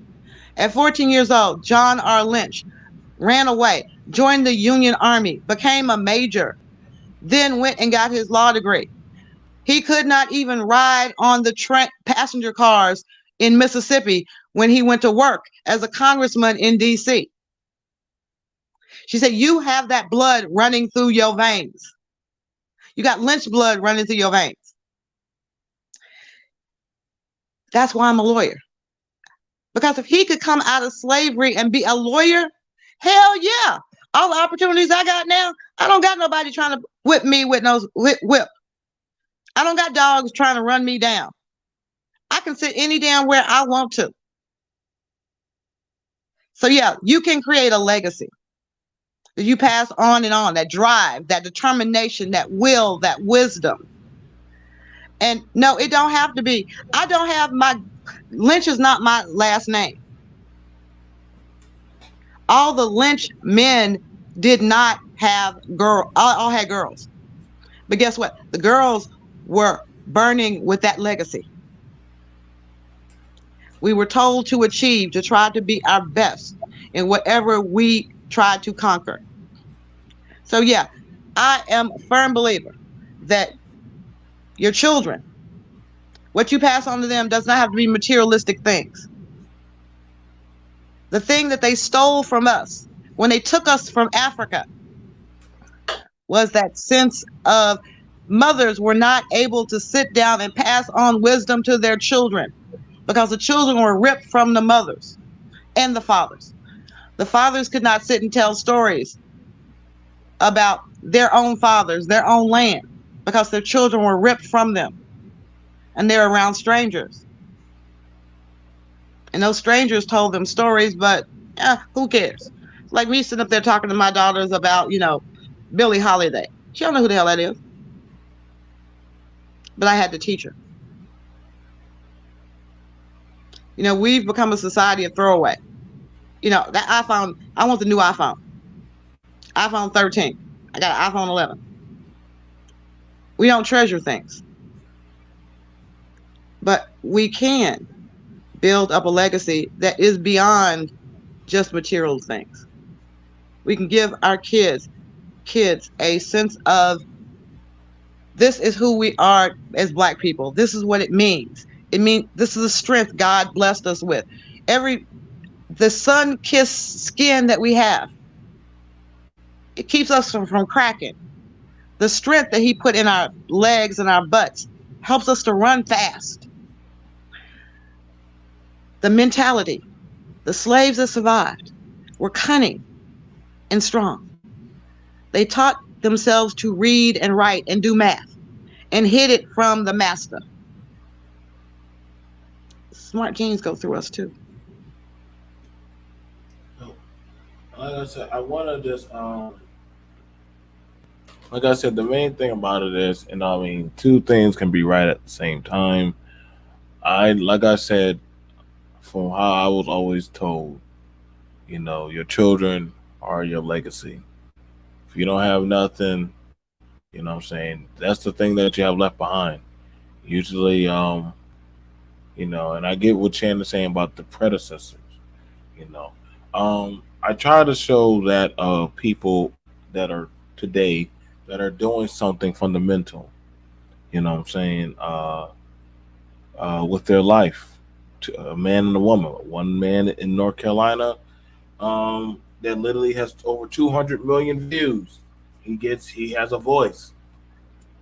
He spoke about his two children and his grandchildren. He's talking about his legacy, what he's hey, I have a store, and I'm a lieutenant. I'm a lieutenant general. I mean, governor, lieutenant governor, same general, lieutenant governor of my area. Your students can be a legacy too. Yes, I agree with that. Your students can be a legacy. Some masters, you watch them little kung fu movie, they're like, oh shit, the school burned down. It's okay. The school is not what makes the art. It's the school. It's okay as long as we still have the students. We can rebuild the goddamn building. But the kids that we put the information inside, the stuff that we put inside of them, like it's very funny. Some children have never met their that have never seen their parents, but then your auntie or somebody could say, or your dad or your cousin could say, you know, your granddaddy used to do that, right? How do you know how to do that? Now you've never met that person, but you have the same hereditary trait or the same attribute to know how to pick up a guitar, play a piano. You're very good with your hands. You're very good with singing, and they said somebody had that skill. Now that is that of something that was passed down. That's why whenever they talk about people in the presidency, they start talking about their children. They start talking about their legacy of, oh, Bush Senior, baby Bush. They're talking about his legacy of all his children and stuff. Like so, what y'all both are saying is correct. I'm telling you right now, and for any of y'all, like you know, the thing about it, and maybe I came at you pretty subtle, Jay Daniels. I don't pander to no gender. The people on this panel will tell you that. Charlene, do I pander to the women? No. Shannon, do I pander to men or women? That's why I'm over here. Because you don't. Michelle, do I pander? Do listen. I'm the last person to pander, dude. I promise you that. I was going, like I said. The thing about it is, I just look at it for what it is, and the shit about it is this, man. Like, I'm saying that if we want some changes, man, we got to start getting some people that can get these laws passed. Like, understand this. Right now, people are trying to get in who they can to get their lots into play. Now, this woman, you best believe this AKA, this sorority sister that has frats and different other people connected to her, they're going to be putting money behind her in her ear so that way they can have their legacy of their agenda or their talking points at that table. Am I lying what I'm saying, Shannon? Is that not how it works? So it's not whatever y'all talk about on YouTube, best believe if you really were serious about it, you would probably want to get somebody, maybe a man, to hey, we got Shannon. We got this amount of money. We're gonna give you at least about $10,000. Can you make it work? You got to go on your campaign. Got to go get your cards. You got to go send it out to everybody. You got to go to these meetings. We got to get you at least about 3 or 4 suits. We got to get you ready. We got to start getting you out there to go shake and meet people's hand. They want to know, what do you do? What's your job? All that stuff. The guy noticed this woman, as well as this guy, Mark Robinson, they're involved in their society. He worked for the plants, the manufacturing plants, and he's a small business owner. He's also for Second Amendment rights, blue collar workers, as well as education. Those type of people are going to network towards him. The woman right here, mother, wife, and also she's also a student. You already know that you already know she has some education behind her, and she also has a background in the federal government. Robinson is a veteran. Both of them have connections. So guess what? That's their legacy of what they're connected to. So y'all got to go find somebody. Maybe I don't know who the fuck y'all gonna call, but find somebody that's gonna be. Maybe it could be Clue. Maybe it could be Jay Daniels. Maybe it could be J.I. But I hope whoever y'all choose, Doug, perhaps, whoever y'all choose, man or woman. And I'm gonna tell you the crazy thing about it. A lot of men push women to go run for office, and they sit in the background. I think I'm fucking around. I am dead ass serious, dude. And sometimes a lot of men prefer to be in the shadows. The most influential men, they're not even in the spotlight. You know why? Because they don't want to be known what the fuck they're saying or doing. They just want to make the moves. You can be the people like David. Look at it like Robert Smith. His name is so damn common, it's hard for me to remember. Robert Smith. Didn't nobody know he was a billionaire till he became a billionaire and paid the tuition for all those boys at Morehouse. Yeah, no, like You know, black people weren't talking about that guy. David Stewart. David Stewart is down in St. Louis. Company does billions of dollars a year. They call him the Black Bill Gates. You know, we talk about men of influence. Do you realize how much these black men contribute to political campaigns for the future? They want to see results. Now, if we're sitting up here on our space talking about you black women need to do that, we need to find a way to make black people do that. Well, the way you make somebody do something is you pass a law. You pass a law. Whether it's a city ordinance, you down to the city hall, you down at the state legislature, trying to get these laws passed. Brothers, if y'all want to sit up there and say it's mandatory at birth for the child to have a test, okay, we'll make a law, but you're gonna have to pay for it and be reimbursed if the child is not yours. So I can make it work for y'all, but I gotta make it make sense. Because if you are determined to be the father, then what you gonna do? You're gonna sit up there and be like, okay, well, I got the car seat in my car. I really don't care about the studies that show breast milk is best for the baby. She can just pump it out like a cow and give me the baby. I just want my baby. You're talking like it's a possession. You're talking like it's a possession. Now, here's a scary thing about it, what some men are afraid of. And Shannon and I can both tell you this. Some men are afraid to get that paternity test at the court. Because if that child is yours, you have to pay that motherfucker back. Y'all do know that. They're going to stack that charge on your child support.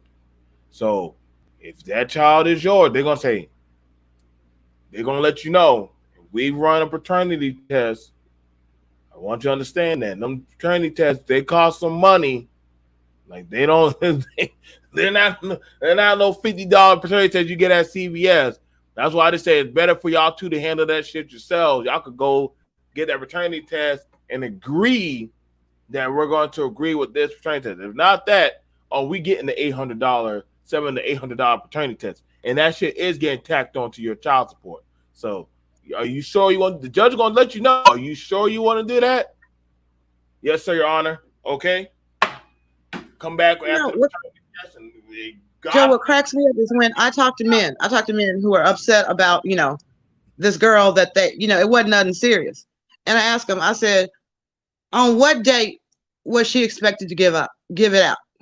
At what point in time? And I said, something? I ain't never, my husband, I ain't never ever dated someone less than 3 to 4 months before we slept together. No, man, I ain't gonna be spending that much time with no. Well, if you can't spend 3 to 4 months with me, you damn sure ain't gonna smash it. I have a rule. I can be dead and buried in 3 days. This is my advice to ladies, advice to men. If he ain't calling you and let 3 days go by, you're not really on his mind, because you could be dead and buried and he don't really care. You weren't like that in his mind. Fellas, same goes for you. If this chick that you all about is not ready, willing, and able to be up under you every day, call from you a special time, because you got to work. But while you at work, you can call her. If that ain't the kind of woman you are dating within the first 3 months, keep it in your pants. At least go a month before you start trying to smash these women and accidentally get a baby with somebody you don't really know or respect. And men who say women are the gateway to sex, okay, ladies, if they start pushing you for sex before they've gotten to know you in a month's time, you the gateway. If you're gonna lose him because you won't put out, you're a grown woman. Why are you playing games? If they talking like that, then guess what? You the gateway. Show them the door and find somebody else. Go to a happy hour. It's a bunch of brothers at the happy hour who just got off work and they don't have anybody at home to cook for them. So they at the happy hour to get some food. Calm down after work. Stop going to the clubs at 10 o'clock at night when the men are horny.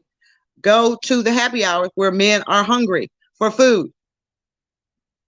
That's just my little advice. Shannon, you still there? Yes. Now, I don't know a lot about you, and I'm not going to don't want to put you on the spot, but men pushing women to have sex before they get to know them, can we have Black men that champion that men should slow it down before they have sex with a woman they don't know?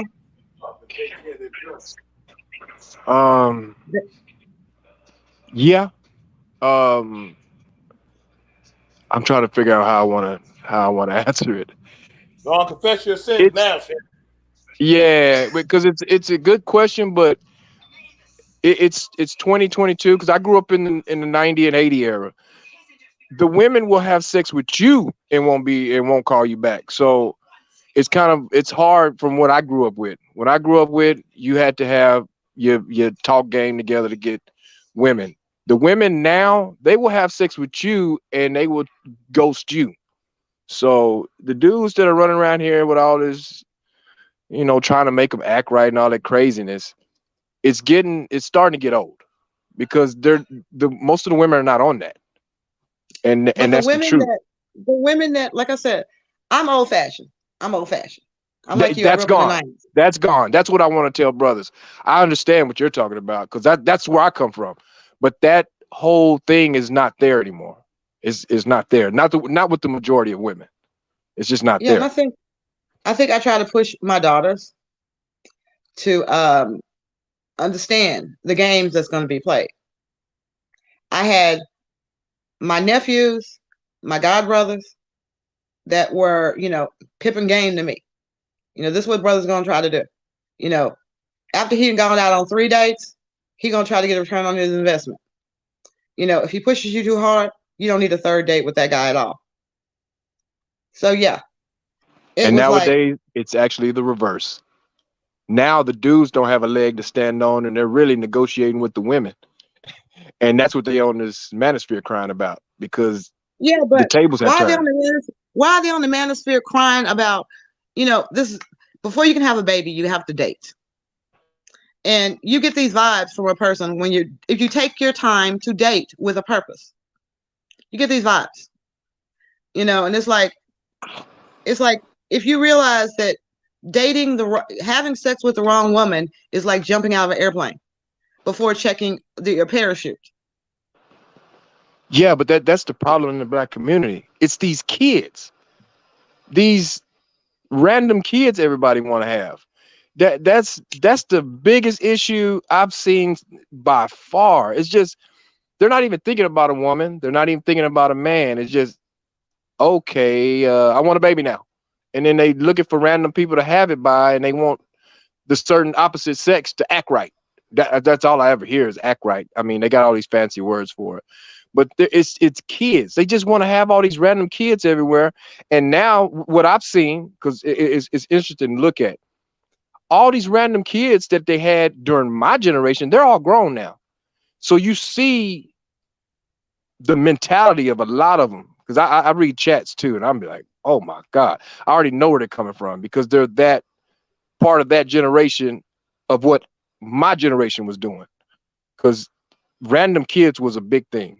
Having random kids by whoever, no plan. They weren't all this. That's why when I heard the Kevin Samuels thing and he started with the whole marriage thing, it burnt me up because he started a paradox nationwide that was not there. Niggas was not thinking about marriage. Neither were women when I was growing up. Wasn't nobody on no marriage crap. Now every time you get on one of these YouTube videos, first thing come out of somebody's mouth is family and marriage and all this bull crap. And it wasn't like that.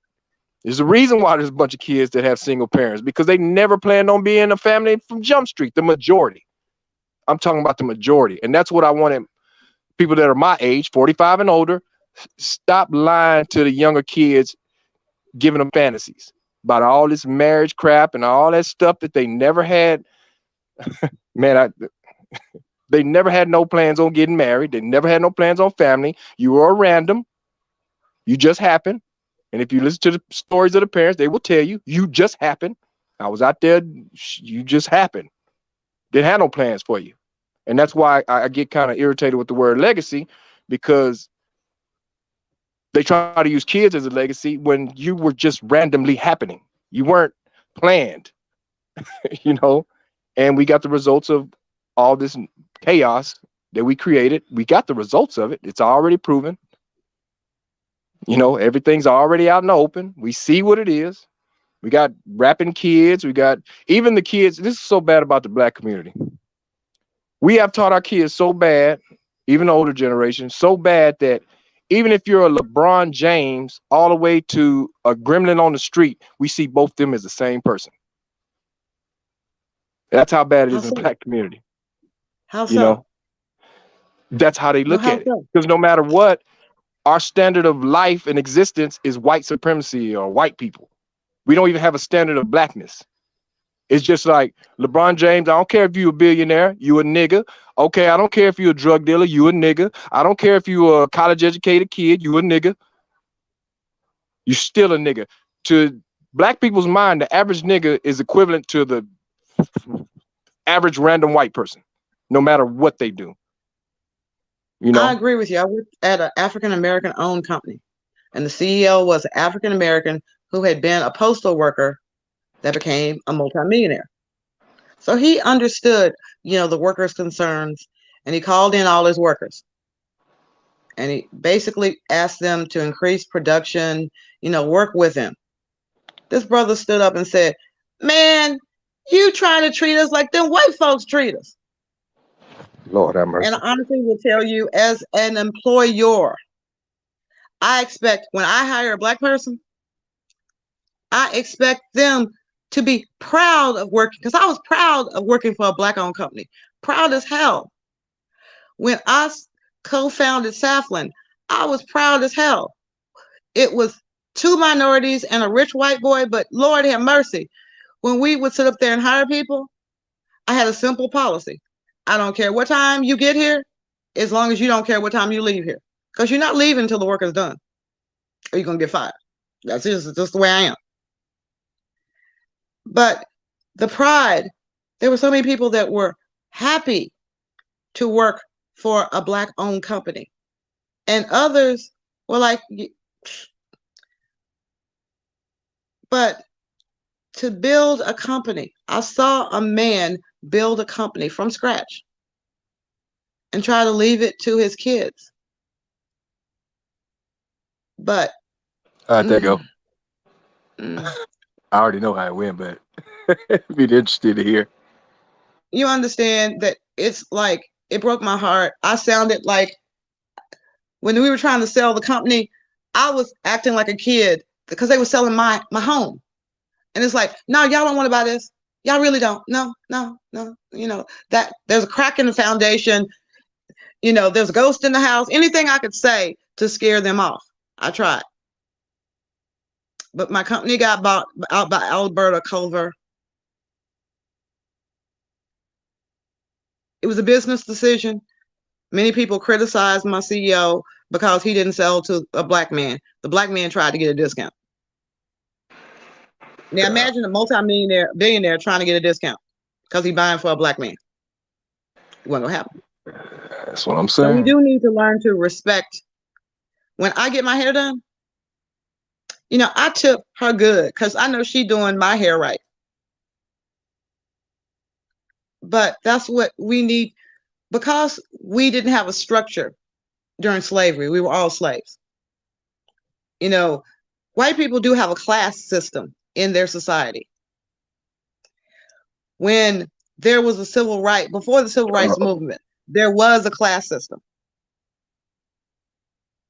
And if you tried to enforce the class system after the 60s, people criticized the Bill Cosby show because it did not represent Black people. Well, it actually Then they did, had, but they didn't want to acknowledge that part of the Black people. There's plenty of Black people that grew up in middle class, but they don't acknowledge them. They don't acknowledge them at all. Matter of fact, I've seen right. more middle class Black people try to act like hood niggas.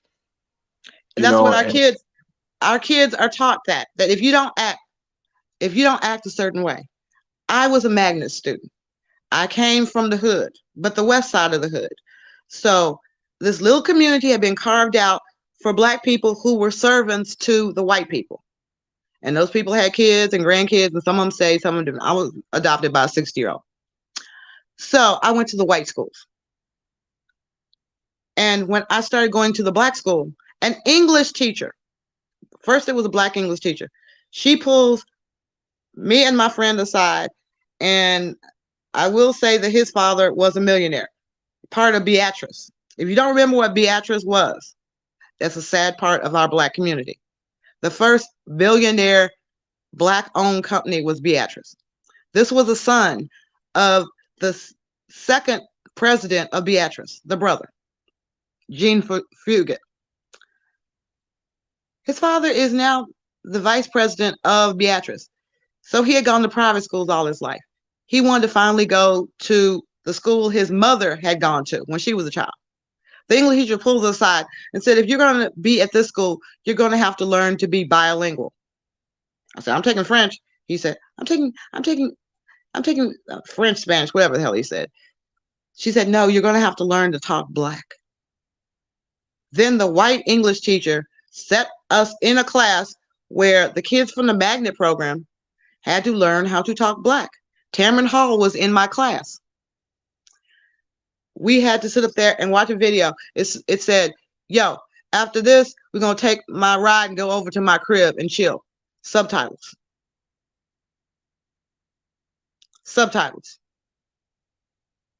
It was being pushed on us as highly educated African Americans who were selected for their talent and skill that we had to take a class on understanding broke ass niggas. Yeah, I said it. Broke, uneducated ass niggas. So I do tell people I learned to be bilingual. But when I go into the courtroom, you don't want a bilingual speaking lawyer. You want a lawyer that can speak about the articles of our Constitution. You want a lawyer that knows the codes and the statutes and the regulations, and then articulate them to the court in a manner that they understand. But when I go around and campaign, I'm in Texas, y'all. If I'm going around campaigning, I'm talking about how this campaign is going to help your children, help your future, help you build, if you want to say, your legacy that you can pass on to your kids. And that's what we need in the Black space. Because every time I hear people talk about generational wealth, I cringe. I'm like, do you understand what half loaves are and whole loaves are? The 60-month look back period. You're going to put it in a trust. Okay. Do you realize you're losing your homestead? But for some people, that may be an option. But don't take what I'm saying. Go get your own financial advisor. Go get your own lawyer, please. Just please. Plan for your mama and your daddy. Plan for where they're going to be when they're old. Baby doll, you're 45 years old. You don't have any kids yet, do you, Shannon? Yo, Shannon.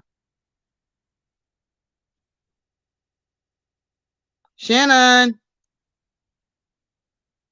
Joe. Y'all know they do this to me all the time. They literally leave me to talk and talk and talk and talk. But anyway, Joe. Now Joe's gone. Okay, y'all.